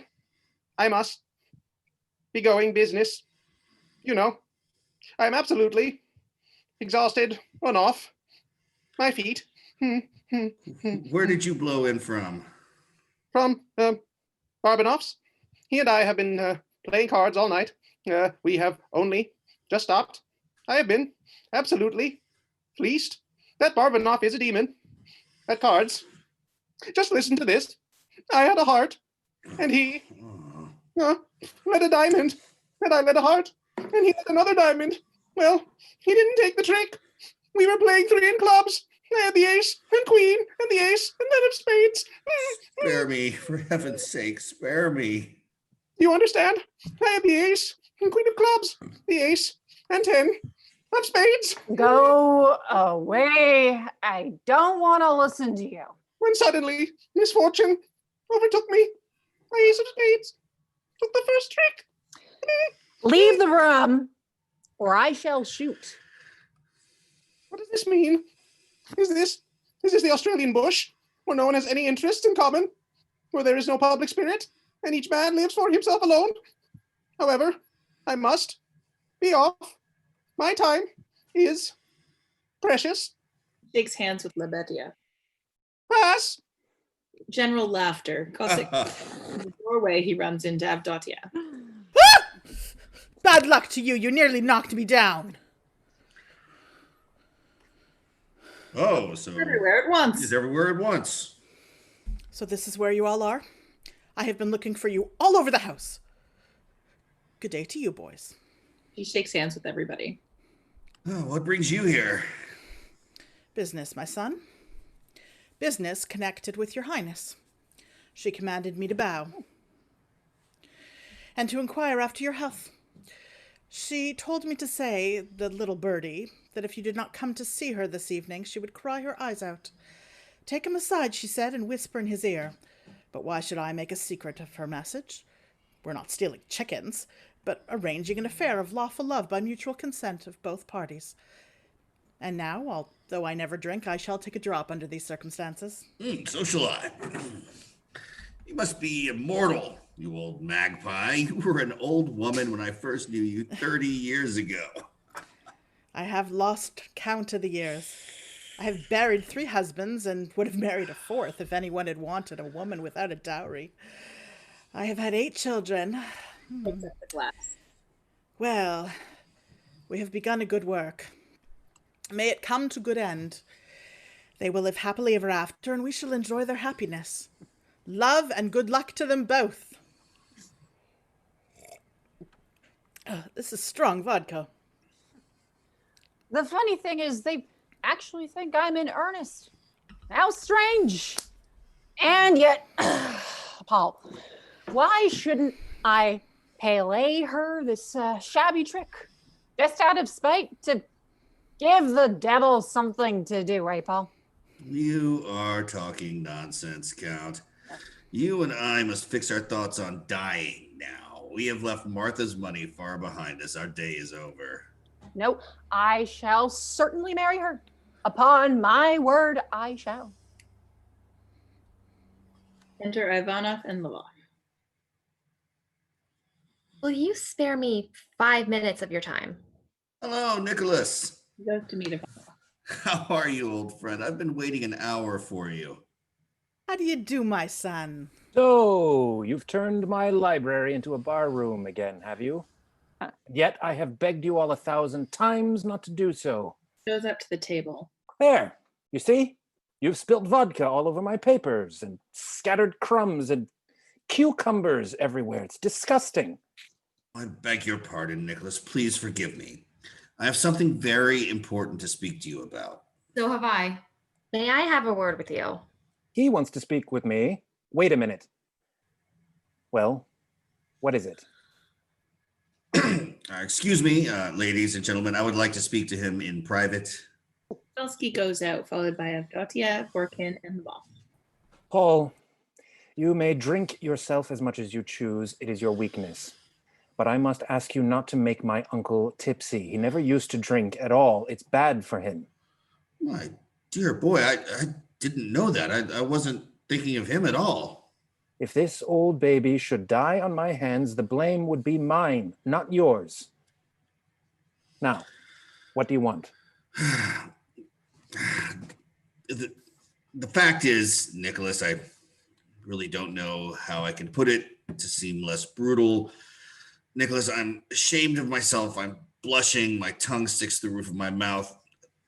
My dear boy, put yourself in my place. Remember that I am not a free man. I am as putty in the hands of my wife, a slave. Forgive me. What does this mean? My wife has sent me to you. Do me a favor. Be a friend to me. Pay her the interest on the money you owe her.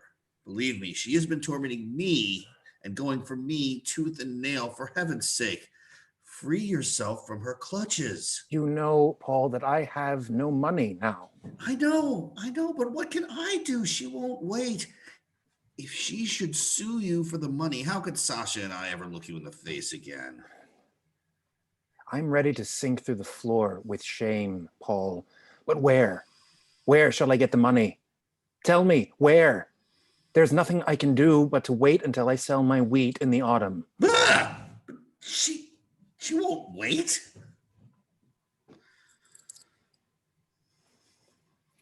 Your position is very delicate and unpleasant, but mine is even worse. He walks up and down, deep in thought. I'm at my wit's end. There's nothing I can sell now. You might go to Mulbach and get some money from him. Doesn't he owe you 60,000 rubles? Listen to me, Nicholas. I know you will be angry, but you must forgive an old drunkard like me. This is between friends. Remember, I am your friend. We were students together, both liberals. We had the same interests and ideals. We studied together at the University of Moscow. It's our alma mater. I have a private fund here. Not a soul at home knows of its existence. Let me lend it to you. He takes out the money and lays it on the table. Forget your pride. This is between friends. I should take it from you. Indeed, I should. There's the money. 100,000 rubles. Take it. Go to her yourself and say, take the money, Zenaida, and may you choke on it. Only, for heaven's sake, don't let her see by your manner that you got it from me, or she would certainly go for me with her old sham. He looks intently into Ivanoff's face. There, no matter. He quickly takes up the money and stuffs it into his pockets. Don't take it. I was only joking. Forgive me. Are you hurt?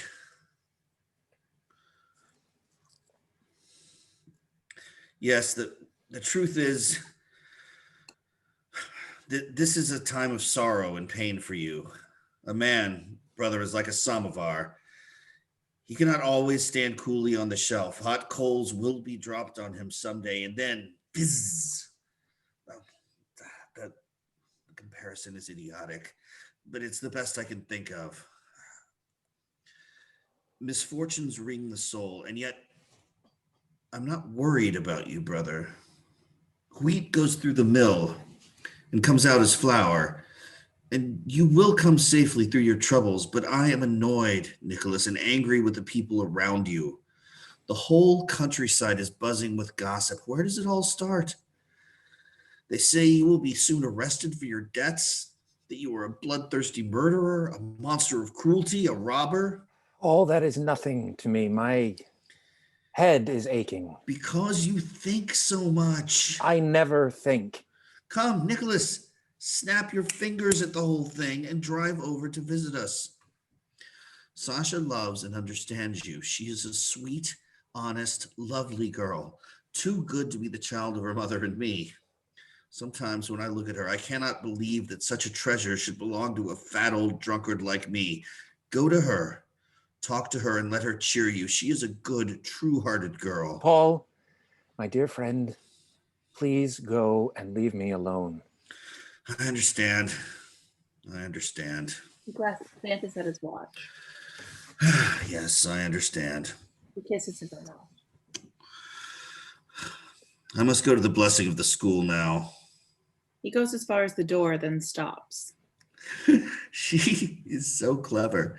Sasha and I were talking about gossiping yesterday, and she flashed out this epigram. Father, she said, fireflies shine at night so that the night birds may make them their prey, and good people are made to be preyed upon by gossips and slanderers.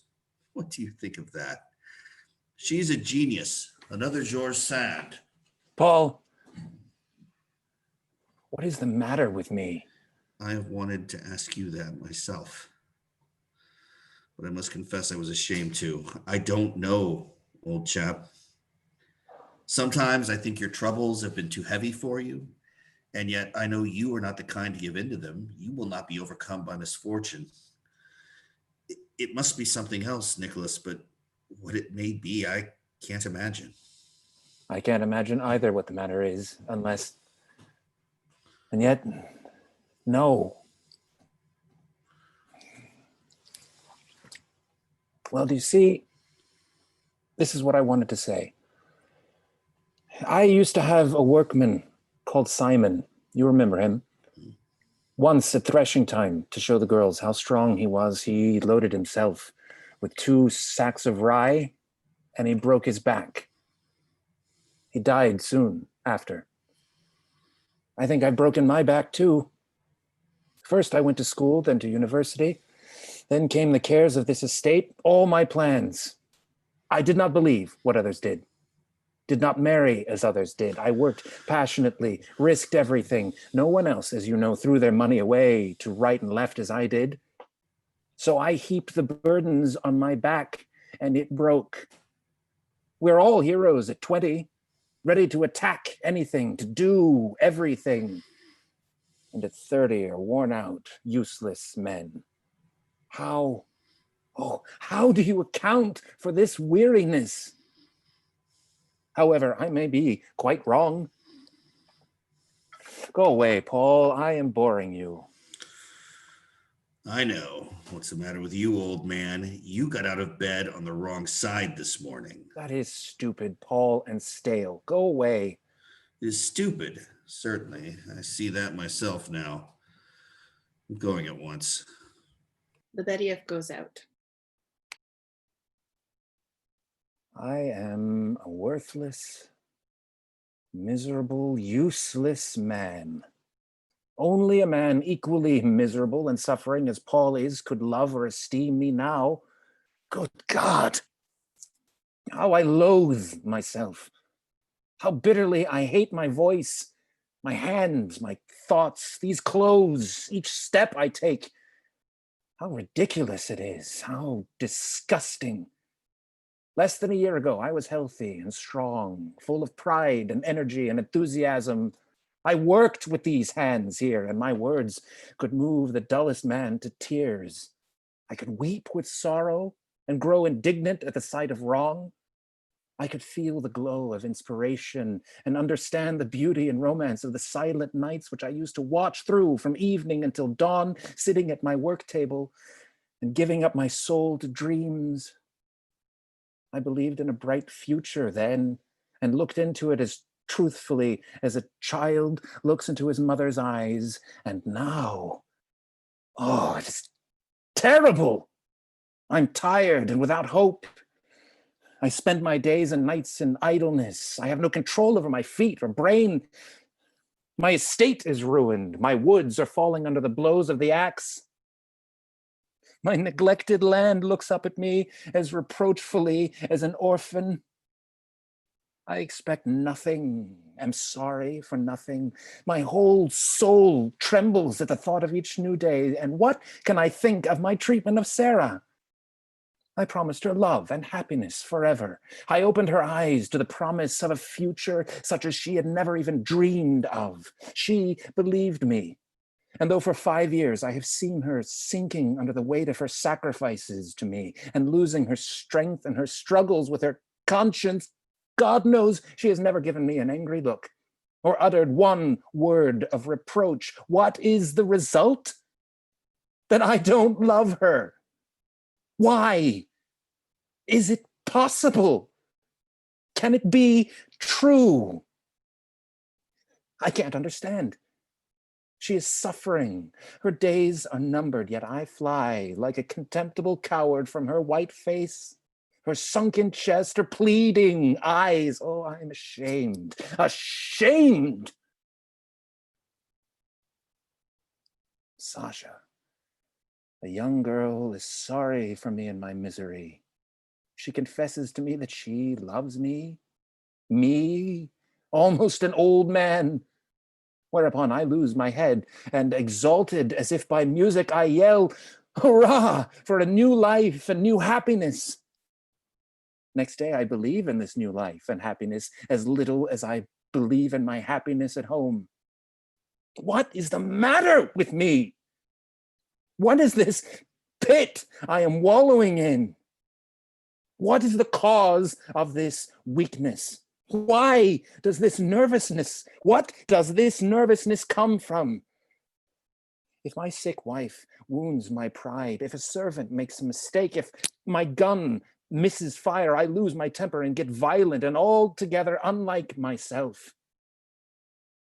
I can't understand it. The easiest way out would be to put a bullet through my head. Enter Lvov. I must have an explanation with you, Ivanoff. If we're going to have an explanation every day, Doctor, we shall neither of us have the strength to stand it. Will you be good enough to hear me? I have heard all you have told me every day and have failed to discover yet what you want me to do. I have always spoken plainly enough, and only an utterly heartless and cruel man could fail to understand me. I know that my wife is dying. I know that I have sinned irreparably. I know that you are an honest man. What more can you tell me? The sight of human cruelty maddens me. The woman is dying, and she has a mother and father whom she loves and longs to see once more before she dies.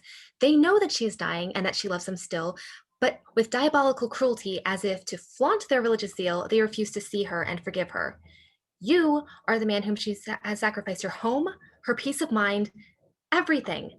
Yet you unblushingly go gadding to the Lebedeeffs every evening for reasons that are absolutely unmistakable. Ah, me, it is 2 weeks since I was there.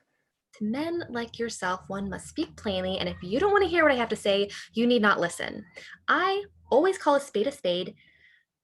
The truth is, you want her to die so that the way may be cleared for your other schemes. Be it so. But can't you wait? If instead of crushing the life out of your wife by your heartless egoism, you let her die naturally, do you think you would lose Sasha and Sasha's money? Such an absolute tartuffle as you could turn the girl's head and get her money a year from now as easily as you can today. Why are you in such a hurry? Why do you want your wife to die now instead of a month's time or a year's? This is torture. You are a very bad doctor if you think a man can control himself forever. It is all I can do not to answer your insults. Look here, whom are you trying to deceive? Throw off this disguise. You are so clever. You think that nothing in the world is easier than to understand me, do you? I married Annie for her money, did I? And when her parents wouldn't give it to me, I changed my plans, and I'm now hustling her out of the world so I may marry another woman who will bring me what I want? You think so, do you? Oh, how easy and simple it all is. But you're mistaken, doctor. In each one of us, there are too many springs, too many wheels and cogs for us to judge each other by first impression or by 2 or 3 external indications. I cannot understand you, you cannot understand me, and neither of us can understand himself. A man may be a splendid doctor and at the same time a very bad judge of human nature. You will admit that unless you are too self-confident. Do you really think that your character is so mysterious, or that I am too stupid to tell vice from virtue? It is clear that we shall never agree. So let me beg you to answer me now, without any more preamble, exactly what do you want me to do? What are you after, anyway? And with whom have I the honor of speaking? With my lawyer or with my wife's doctor? I am a doctor, and as such, I demand that you change your conduct towards your wife. It is killing her. What shall I do? Tell me. If you understand me so much better than I understand myself, for heaven's sake, tell me exactly what to do. In the first place, don't be so unguarded in your behavior. Heaven help me. Do you mean to say that you understand yourself? Drink some water. Now, go away. I am guilty 1,000 times over. I shall answer for my sins before God, but nothing has given you the right to torture me daily as you do. Who has given you the right to insult my sense of honor? You have maddened and poisoned my soul. Before I came to this place, I knew that stupid, crazy, deluded people existed, but I never imagined that anyone could be so criminal as to turn his mind deliberately in the direction of wickedness. I loved and esteemed humanity then, but since I have known you— I have heard all that before. You have you? He goes out, shrugging his shoulders. He sees Sasha, who comes in at this moment, dressed for riding. Now, however, I hope that we can understand one another. Oh, Sasha, is that you? Yes, it is I. How are you? You didn't expect me, did you? Why haven't you been to see us? Sasha, this is really imprudent of you. Your coming will have a terrible effect on my wife. She won't see me. I came in by the back entrance. I shall go in a minute. I'm so anxious about you. Tell me, are you well? Why haven't you been to see us for such a long time? My wife is offended already and almost dying, and now you come here? Sasha, this is thoughtless and unkind of you. How could I help coming? It is 2 weeks since you were at our house and you have not answered my letters. I imagined you suffering dreadfully or ill or dead. I have not slept for nights. I am I'm going now. But first, tell me that you're well. No, I'm not well. I am a torment to myself, and everyone torments me without end. I can't stand it, and now you come here. How morbid and unnatural it all is, Sasha. I am terribly guilty. What dreadful, pitiful speeches you make. So, you are guilty, are you? Tell me, then, what is it you have done? I don't know. I don't know. That is no answer. Every sinner should know what he is guilty of. Perhaps you have been forging money. Well, that's stupid. Or are you guilty because you no longer love your wife? Perhaps you are. But no one is master of his feelings, and you did not mean to stop loving her. Do you feel guilty because she saw me telling you that I love you? No, that cannot be. Because you did not want her to see it. And so on and so on. First you say, I love, and then you say, I don't. That I am not master of my feelings. All these are commonplace, worn out sentiments with which you cannot help me. It is impossible to talk to you. How well those dogs are drawn. Were they done from life? Yes, from life. And this whole romance of ours is a tedious old story. A man loses his heart and begins to go down in the world. A girl appears brave and strong of heart and gives him a hand to help to rise again. Such situations are pretty, but they're only found in novels and not in real life. No, they are found in real life too. Now I see how well you understand real life. My sufferings seem noble to you. You imagine you have discovered in me a second Hamlet. But my state of mind in all its phases is only fit to furnish food for contempt and derision. My contortions are ridiculous enough to make anyone die of laughter, and you want to play the guardian angel? You want to do a noble deed and save me. Oh, how I hate myself today. I feel that this tension must soon be relieved in some way. Either I shall break something or else... That is exactly what you need. Let yourself go. Smash something, break it to pieces, give a yell. You are angry with me. It was foolish of me to come here. Very well, then get excited about it. Storm at me, stamp your feet. Well, aren't you getting angry? You ridiculous girl. Splendid. So we are smiling at last. Be kind. Do me a favor, smiling once more. I have noticed that whenever you start reforming me and saving my soul and teaching me how to be good, your face grows naive. Oh, so naive. And your eyes grow as wide as if you were looking at a comet. Wait a moment. Your shoulder is covered with dust. A naive man is nothing better than a fool. But you women contrive to be naive in such a way that in you it seems sweet and gentle and proper and not as silly as it really is. What a strange way you have, though, of ignoring a man as long as he is well and happy, and fastening yourself to him as soon as he begins to whine and go downhill. Do you actually think it is worse to be the wife of a strong man than the nurse to some simpering invalid? Yes, it is worse. Why do you think so? It is a good thing Darwin can't hear what you're saying.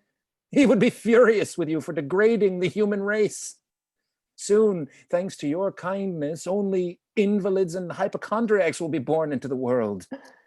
There are a great many things that a man cannot understand.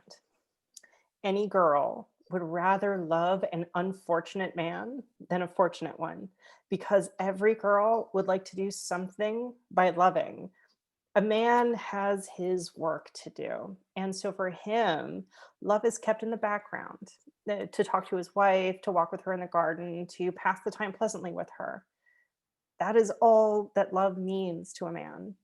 But for us, love means life.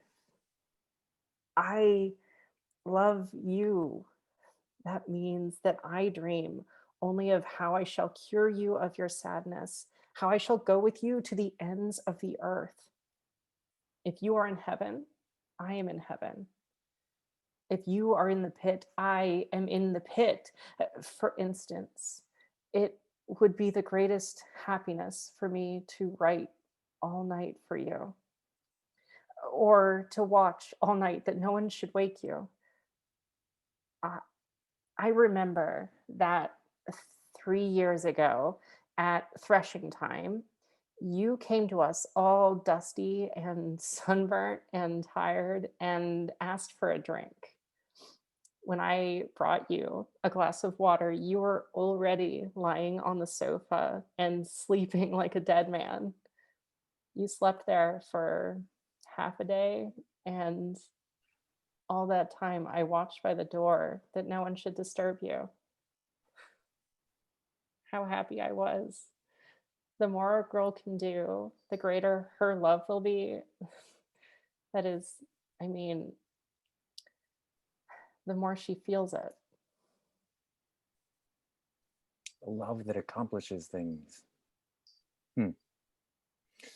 That is a fairy tale, a girl's dream. And yet perhaps it is as it should be. How can I tell? On my honor, Sasha, I really am quite a respectable man. Judge for yourself. I have always liked to discuss things, but I have never in my life said that our women were corrupt, or that such and such a woman was on the downhill path. I have always been grateful and nothing more. No, nothing more. Dear child, how comical you are. And what a ridiculous old stupid I am. I shock all good Christian folk and go about complaining from morning to night. He laughs, then leaves her suddenly. But you must go, Sasha. We have forgotten ourselves. Oh, yes, it is time to go. Goodbye. I am afraid that honest doctor of yours will have told Anna out of a sense of duty that I am here. Take my advice. Go at once to your wife and stay with her. Stay and stay and stay. And if it should be for a year, you must still stay. Or for 10 years. It is your duty. You must repent and ask her forgiveness and weep. That is what you ought to do. And the great thing is not to forget to do right. Again, I feel as if I were going crazy. Again. Well, heaven help you. You must forget me entirely. In 2 weeks, you must send me a line and I shall be content with that. But I shall write to you. Orkin looks in at the door. Ivanov, may I come in? I beg your pardon. I did not see you. Bonjour. How do you do? You are plumper and prettier than ever. I must go, Nicholas. I must go. Goes out. What a beautiful, beautiful apparition. I came expecting prose and found poetry instead. You showed yourself to the world as a bird. Ivanoff walks excitedly up and down.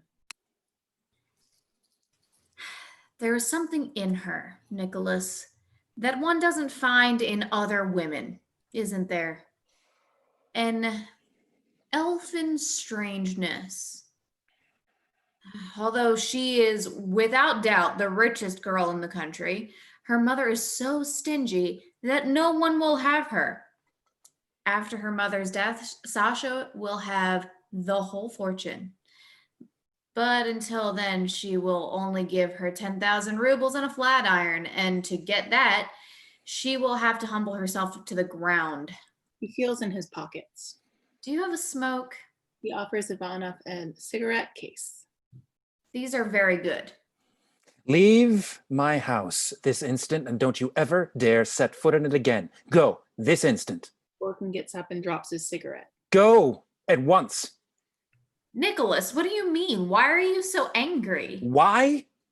Where did you get those cigarettes? Where? You think perhaps that I don't know where you take the old man every day and for what purpose? What business is it of yours? You blackguard, you.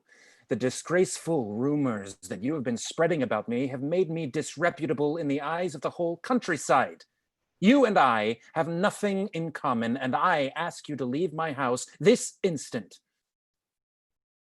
I know that you are saying all this in a moment of irritation, and so I am not angry with you. Insult me as much as you please. He picks up a cigarette. It is time, though, to shake off this melancholy of yours. You are not a schoolboy. What did I tell you? Are you making fun of me? Enter Anna. There now. There comes Anna. I shall go. Ivanoff stops near the table and stands with his head bowed. What did she come here for? What did she come here for, I ask you? Don't ask me, Annie.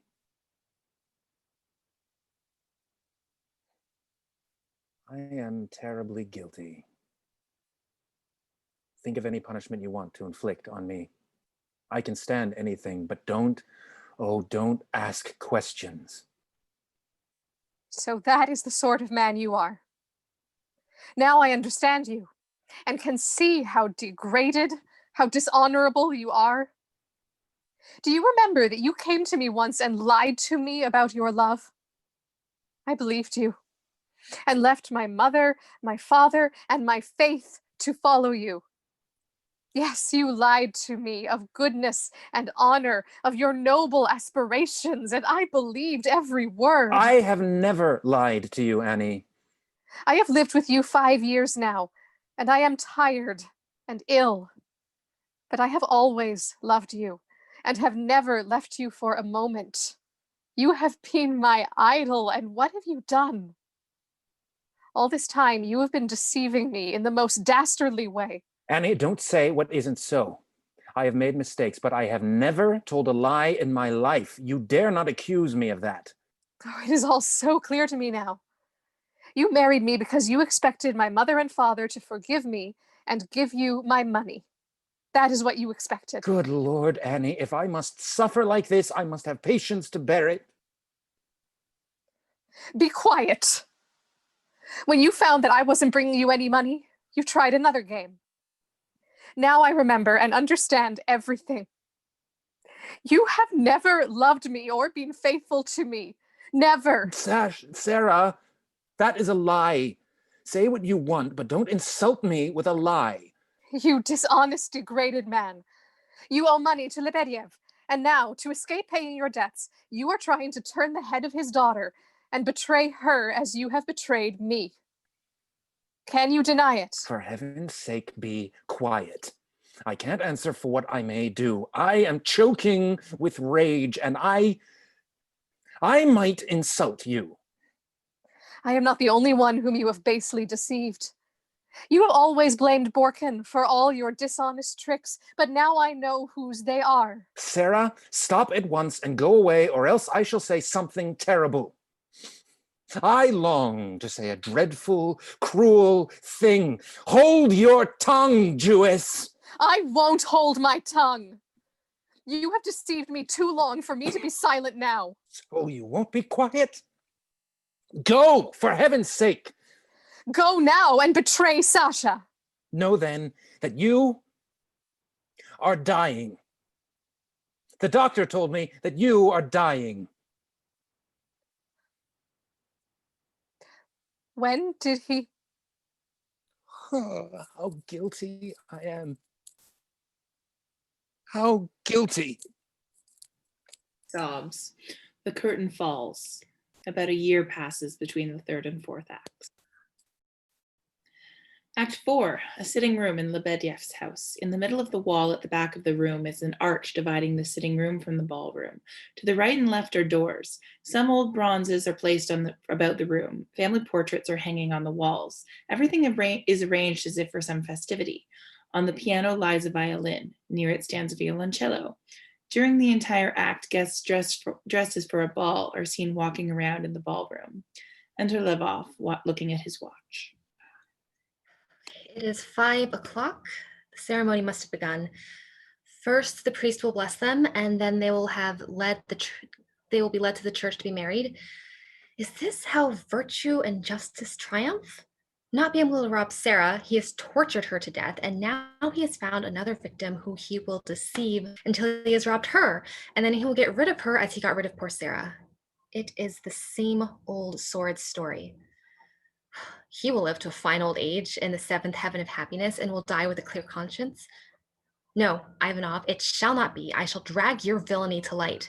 And when I tear off that accursed mask of yours and show you to the world as the blackguard you are, you shall come plunging down headfirst from your seventh heaven into a pit so deep that the devil himself will not be able to drag you out of it. I am a man of honor. It is my duty to interfere in such cases as yours and to open the eyes of the blind. I shall fulfill my mission, and tomorrow will find me far away from this accursed place. But what shall I do? To have an explanation with Lebediev would be a hopeless task. Shall I make a scandal and challenge Ivanov to a duel? Oh, I'm excited as a child and have entirely lost the power of planning anything. What shall I do? Shall I fight a duel? Enter Kosik. He goes gaily up to Lvov. I declared a little slam in clubs yesterday and made a grand slam. Only that man, Barbanov, spoiled the whole game for me again. We were playing. Well, I said no trumps, and he said pass. 2 in clubs. He passed again. I said 2 in hearts. He said 3 in clubs. And just imagine, can you, what happened? I declared a little slam, and he never showed his ace. If he had showed his ace, the villain, I should have declared a grand slam in no trumps. Excuse me, I don't play cards, and so it is impossible for me to share your enthusiasm. Oh. When does the ceremony begin? At once, I think.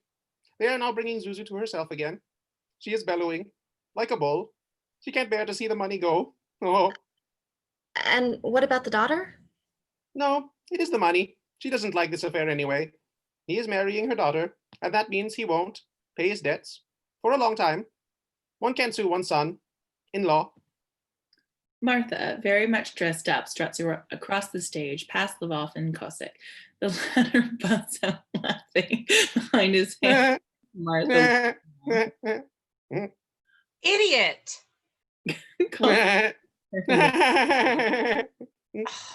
Boor!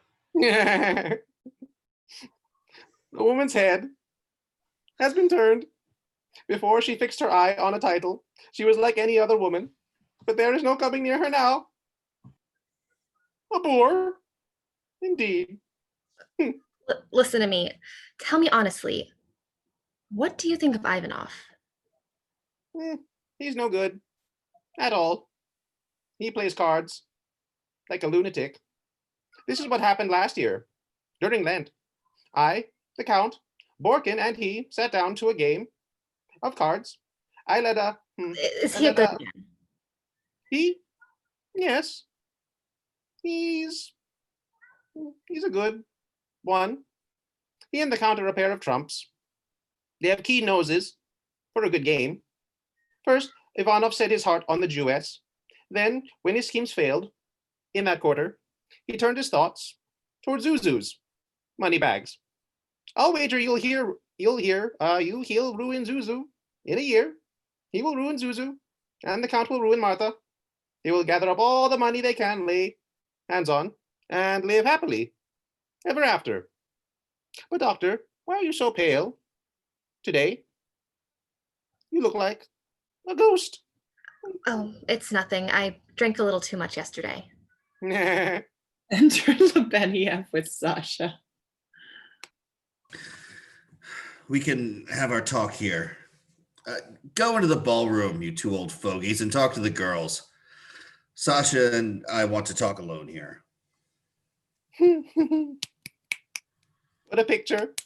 A queen of trumps. Go along, you old cave dweller. Go along. Kosik and Lvov go out. Sit down, Sasha. There. He sits down and looks about him. Listen to me attentively and with proper respect. The fact is, your mother has asked me to say this. Do you understand? I am not speaking for myself. Your mother told me to speak to you. Papa, do say it briefly. When you were married, we mean to give you 15,000 rubles. Please don't let us have any discussion about it afterward. Wait now, be quiet. That's only the beginning. The best is yet to come. We have allotted you 15,000 rubles, but in consideration of the fact that Nicholas owes your mother 9,000, that sum will have to be deducted from the amount we mean to give to you. Very well. Now, beside that... Why do you tell me all this? Your mother told me to. Leave me in peace. If you had any respect for yourself or me, you could not permit yourself to speak to me in this way. I don't want your money. I have not asked for it and never shall. What are you attacking me for? The two rats in Gogol's fable sniffed first and then ran away, but you attack without even sniffing. Leave me in peace and do not offend my ears with your 2-penny calculations. You all. Every one of you, do all you can to make me cut my throat or kill somebody. One of you screeches and fusses all day and counts every penny, and the other is so clever and humane and emancipated that she cannot understand her own father. I offend your ears, do I? Don't you realize that before I came here to offend your ears, I was being torn to pieces over there, literally drawn and quartered, so you cannot understand? You two have addled my brain till I am utterly at wit's end. Indeed, I am. He goes towards the door and stops. I don't like this business at all. I don't like anything about you. What is it especially that you don't like? Everything. Everything. What do you mean by everything? Let me explain exactly what I mean. Everything displeases me. As for your marriage, I simply can't abide it.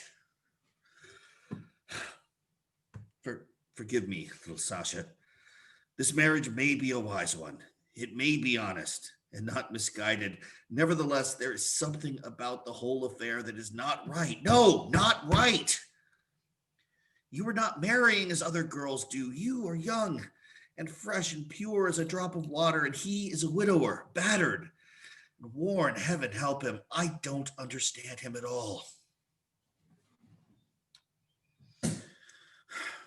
Forgive me for saying so, Sasha, but I am sure there is something crooked about this affair. It is making a great deal of talk. It seems people are saying that first Sarah died, and then suddenly Ivanoff wanted to marry you. But no, I'm like an old woman. I'm gossiping like a magpie. You must not listen to me or anyone, only to your own heart. Papa, I feel myself that there is something wrong about my marriage. Something wrong. Yes, wrong. No, if you only knew how heavy my heart is. This is unbearable. I am frightened and ashamed to confess this. Papa, darling, you must help me. For heaven's sake. Oh, can't you tell me what I should do? What is the matter, Sasha? What is it? I'm so frightened. More frightened than I have ever been before. I cannot understand him now. I never shall. He has not smiled or looked straight into my eyes once since we have been engaged.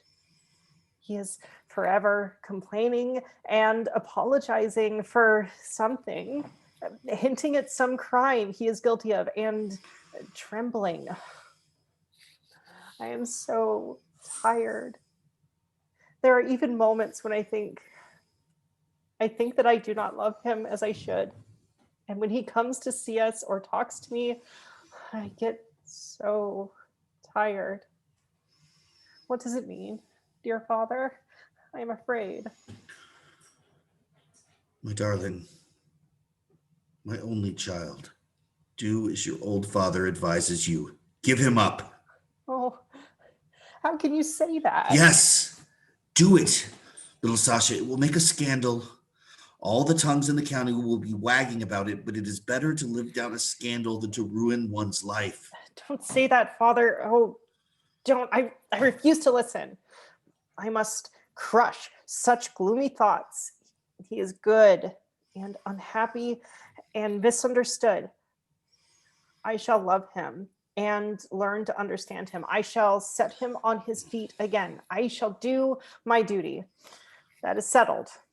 That is not your duty, but a delusion. We have said enough. I have confessed things to you that I have not dared to admit even to myself. Don't speak about this to anyone. Let us forget it. I am hopelessly puzzled, and either my mind is going from old age, or else you have all grown very clever. But I'll be hanged if I understand this business at all. Enter Shabelsky. Confound you all and myself too. This is maddening. What do you want? Seriously, I must really do something horrid and rascally so that not only I, but everybody else will be disgusted by it. I certainly shall find something to do, upon my word. I have already told Borkin to announce that I am to be married. Everybody's a scoundrel. I must be one too. I'm tired of you, Matthew. Look here. Man, you talk in such a way that, excuse my saying so, you will soon find yourself in a lunatic asylum. Could a lunatic asylum possibly be worse than this house or any other one? Kindly take me there at once. Please do. Everybody is wicked and futile and worthless and stupid. I am an object of disgust to myself. I don't believe a word I say. Let me give you a piece of advice, old man. Fill your mouth with tow, light it, and blow at everybody. Or better still, take your hat and go home. This is a wedding. We all want to enjoy ourselves, and you are croaking like a raven. Yes, really. Shabelsky leads on the piano and begins to sob. Good gracious, Matthew. Count. What is it? Dear Matthew, old friend, have I offended you? There. Forgive me, I didn't mean to hurt you. Come, drink some water. I don't want any water. What are you crying about? Nothing in particular. I was just crying. Matthew, tell me the truth. What is it? What has happened?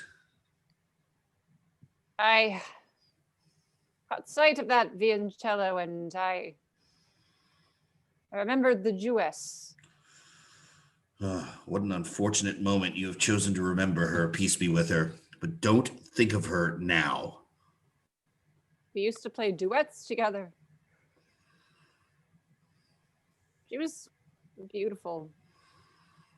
A glorious woman.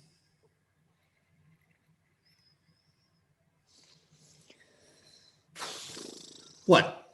Are you crying now too? Stop, Sasha. Oh, dear me. They're both howling now. And I do go away. The guests will see you. Paul. When the sun is shining, it is gay even in a cemetery. One can be cheerful even in old age if it is lighted by hope. I have nothing to hope for. Not a thing. Yes, it is rather sad for you. You have no children, no money, no occupation. Well, what is there to be done about it? What is the matter with you, Sasha? Paul, give me some money. I will repay you in the next world. I would go to Paris and see my wife's grave. I've given away a great deal of money in my life, half my fortune indeed, and I have a right to ask for some now. Besides, I am asking a friend. My dear boy, I haven't a penny. All right, though that is to say, I can't promise anything, but you understand very well. Very well. This is agony. Enter Martha. Where is my partner? Count, How dare you leave me alone? You are horrid. Tap Shabelsky on the arm with her fan. Oh, leave me alone. I can't abide you. How? What? Go away. Oh. Oh. Oh. Enters Aneda crying. Someone has just arrived. It must be one of the ushers. And it is time for the ceremony to begin. Mother. Well, now you are all bawling. What a quartet. Come, don't let us have any more of this dampness. Matthew, Martha, if you go on like this, I shall cry too. Heavens. If you don't need your mother anymore, if you are determined not to obey her, I shall have to do as you want. And you have no mercy. Enter Ivanoff, dressed in a long coat with gloves on. Oh, this is the finishing touch. What do you want? I beg your pardon. You must allow me to speak to Sasha alone. Why are you here? The bridegroom must not come to see the bride before the wedding. It's time for you to go to church. Paul, I implore you. Lebedev shrugs his shoulders. Lebedev, Zenaida, Shabelsky, and Martha go out. What do you want? I am choking with anger. I cannot speak calmly. Listen to me. As I was dressing just now for the wedding, I looked in the glass and saw how gray my temples were. Sasha, this must not be. Let us end this senseless comedy before it is too late. You are young and pure. You have all your life before you, but I... The same old story. I've heard it 1,000 times and I'm tired of it. Go quickly to the church and don't keep everybody waiting. I shall go straight home, and you must explain to your family somehow that there is to be no wedding. Explain it as you please. It is time we came to our senses. I've been playing the part of Hamlet, and you have been playing the part of a noble and devoted girl.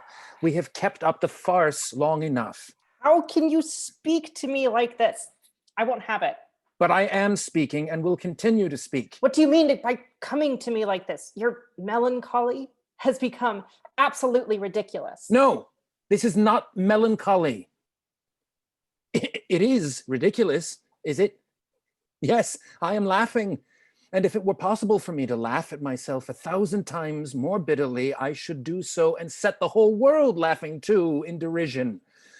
A fierce light has suddenly broken over my soul, and I looked into the glass just now. I laughed at myself and nearly went mad with shame. Melancholy, indeed. Noble grief. Uncontrollable sorrow. It only seems for me now to begin to write verses. Shall I mope and complain, sadden everybody I meet, confess that my manhood is gone forever and that I have decayed, outlived my purpose, that I have given myself up to cowardice and am bound hand and foot by this loathsome melancholy? Shall I confess all this when the sun is shining so brightly and when even the ants are carrying their little burdens in peaceful self-content? No thanks. Can I endure the knowledge that one will look upon me as a fraud, while another pities me, a third leads me a helping hand, and worst of all, a fourth listens reverently to my sighs, looks upon me as a new Muhammad and expects me to expound a new religion every moment? No! Thank God for pride and conscience, he still has left me still. On my way here, I laughed at myself, and it seemed to me that the flowers and birds were laughing mockingly too. This is not anger, but madness. You think so, do you? No, I'm not mad. I see things in their right light now, and my mind is as clear as your conscience. We love each other, but we shall never be married. It makes no difference how I rave and grow bitter by myself, but I have no right to drag another down with me. My melancholy robbed my wife of the last year of her life. Since you have been engaged to me, you have forgotten how to laugh and have aged 5 years. Your father, to whom life was always simple and clear, thanks to me, is now unable to understand anybody. Wherever I go, whether hunting or visiting, it makes no difference. I carry depression, dullness, and discontent along with me. Wait, don't interrupt me. I am bitter and harsh, I know, but I am still stifled with rage. I cannot speak otherwise. I have never lied, and I never used to find fault with my lot. But since I have begun to complain of everything, I find fault with it involuntarily and against my will. When I murmur at my fate, everyone who hears me is seized with the same disgust of life and begins to grumble too. And what a strange way I have of looking at things. Exactly as if I were doing the world a favor by living in it. Oh, I am contemptible. Oh, wait a moment. From what you have just said, it is obvious that you are tired of your melancholy mood and that time has come for you to begin life afresh. How splendid. I don't see anything splendid about it. How can I lead a new life? I am lost forever. It is time we both understood that. A new life, indeed. Nicholas, come to your senses. How can you say you are lost? What do you mean by such cynicism? No, I won't listen to you or talk to you. Go to the church. I am lost. Don't talk so loud. Our guests will hear you. If an intelligent, educated, and healthy man begins to complain of his lot and go downhill, there is nothing for him to do but to go on down until he reaches the bottom. There is no hope for him. Where could my salvation come from? How can I save myself? I cannot drink because it makes my head ache. I could never write bad poetry. I cannot pray for strength and see lofty in the languor of my soul. Laziness is laziness and weakness, weakness. I can find no other names for them. I'm lost. I am lost. There is no doubt of that. Someone might come in. Listen, Sasha, if you love me, you must help me. Renounce me this minute. Quickly! Oh, Nicholas, if you only knew how you are torturing me, what agony I have to endure for your sake. Good, thoughtful friend, judge for yourself. Can I possibly solve such a problem? Each day, you put some horrible problem before me, each one more difficult than the last. I wanted to help you with my love, but this is martyrdom. And when you are my wife, the problems will be harder than ever. Understand this. It is not love that is urging you to take this step, but the obstinacy of an honest nature. You have undertaken to reawaken the man in me and to save me in the face of every difficulty, and you are flattered by the hope of achieving your object. You are willing to give up now, but you are prevented from doing it by a feeling that is a false one. Understand yourself. What strange, wild reasoning. How can I give you up now? How can I? You have no mother or sister or friends. You are ruined. Your estate has been destroyed. Everyone is speaking ill of you. I was foolish to come here. I should have done as I wanted to. Father, he has rushed over here like a madman and is torturing me. He insists that I should refuse to marry him. He says he doesn't want to drag me down with him. Tell him I won't accept his generosity. I know what I am doing.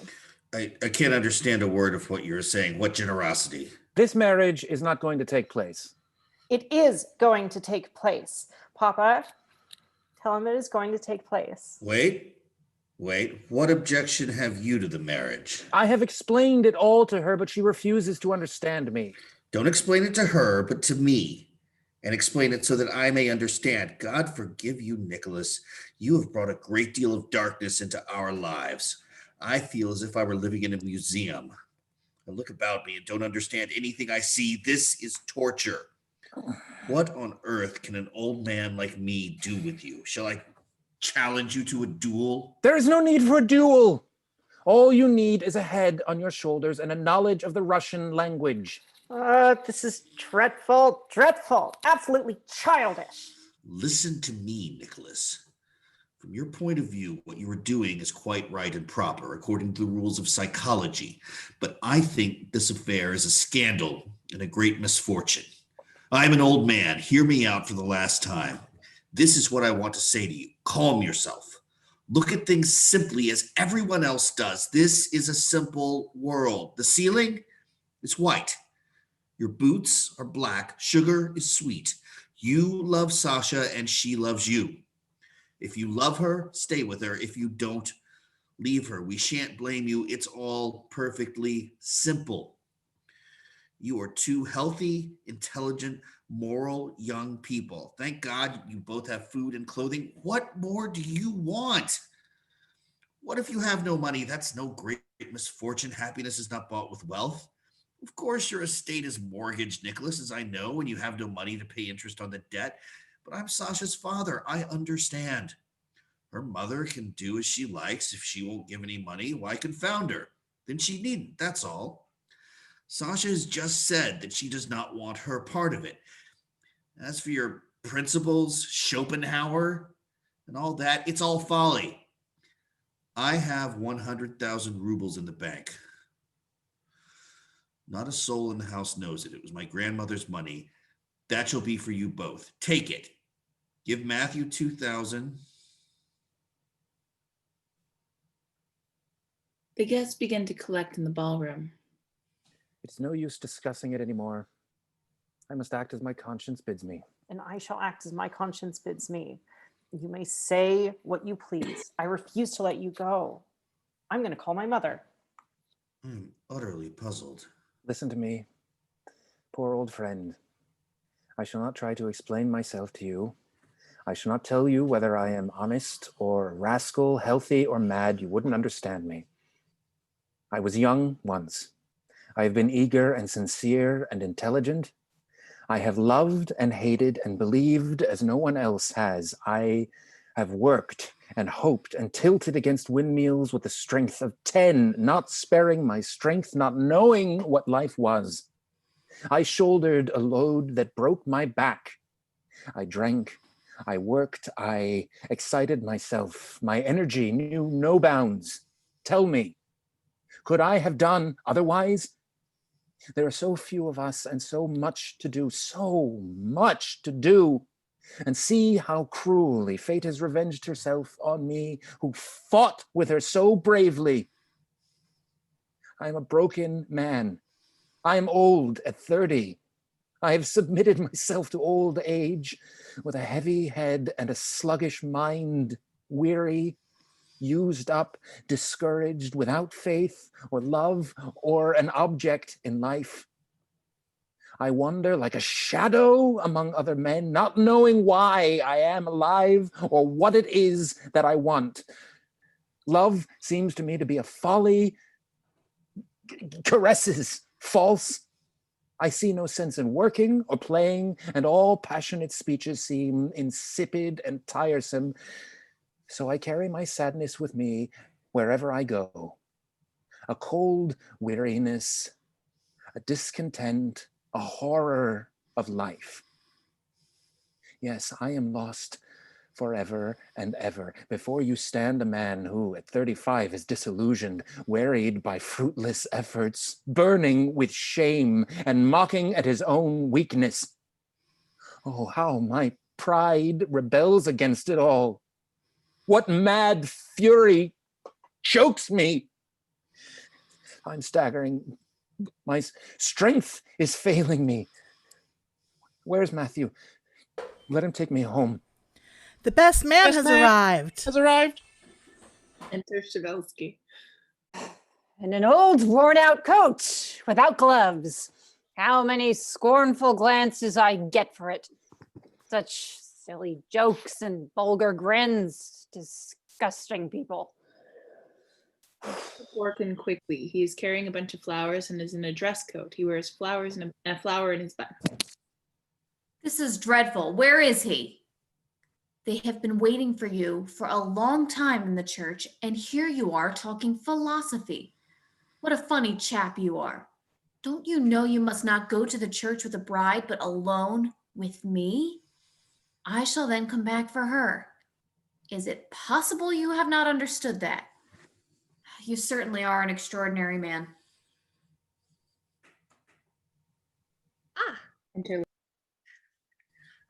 So you are here. Nicholas Ivanoff, I denounce you to the world as a scoundrel. Many thanks. Sir, this is dastardly. I challenge you to a duel. Monsieur Borkin, I count it as a disgrace not only to fight with you, but even to talk to you. Monsieur Ivanoff, however, can receive satisfaction from me whenever he chooses. Sir, I shall fight you. Why have you insulted him? Gentlemen, I beg you, let him tell me why he has insulted him. Miss Sasha, I have not insulted him without cause. I came here as a man of honor to open your eyes, and I beg you to listen to what I have to tell you. What can you possibly have to tell me? That you are a man of honor? The whole world knows it. You had better tell me on your honor whether you understand what you have done or not. You have come here as a man of honor and have insulted him so terribly that you have nearly killed me. When you used to follow him like a shadow and almost keep him from living, you were convinced that you were doing your duty and that you were acting like a man of honor. When you interfered in his private affairs, maligned him and criticized him, when you sent me and whomever else you could anonymous letters, you imagined yourself to be an honorable man. And thinking that that too was honorable, you, a doctor, did not even spare his dying wife or give her a moment's peace from your suspicions. And no matter what violence, what cruel wrong you committed, you still imagined yourself to be an unusually honorable and clear-sighted man. This is not a wedding, but a parliament. Bravo. Bravo. Now, think it over. Do you see what sort of a man you are or not? Oh, the stupid, heartless people. Takes Ivanoff by the hand. Come away from here, Nicholas. Come, father, let us go. Where shall we go? Wait a moment. I shall soon put an end to the whole thing. My youth is awake in me again. The former Ivanoff is here once more. I know what he wants to do, Nicholas, for God's sake. I have been slipping downhill long enough. Now, halt! It is time to know what honor is. Out of the way! Thank you, Sasha! Nicholas, for God's sake, hold him. Let go! He rushes aside and shoots himself. The curtain falls.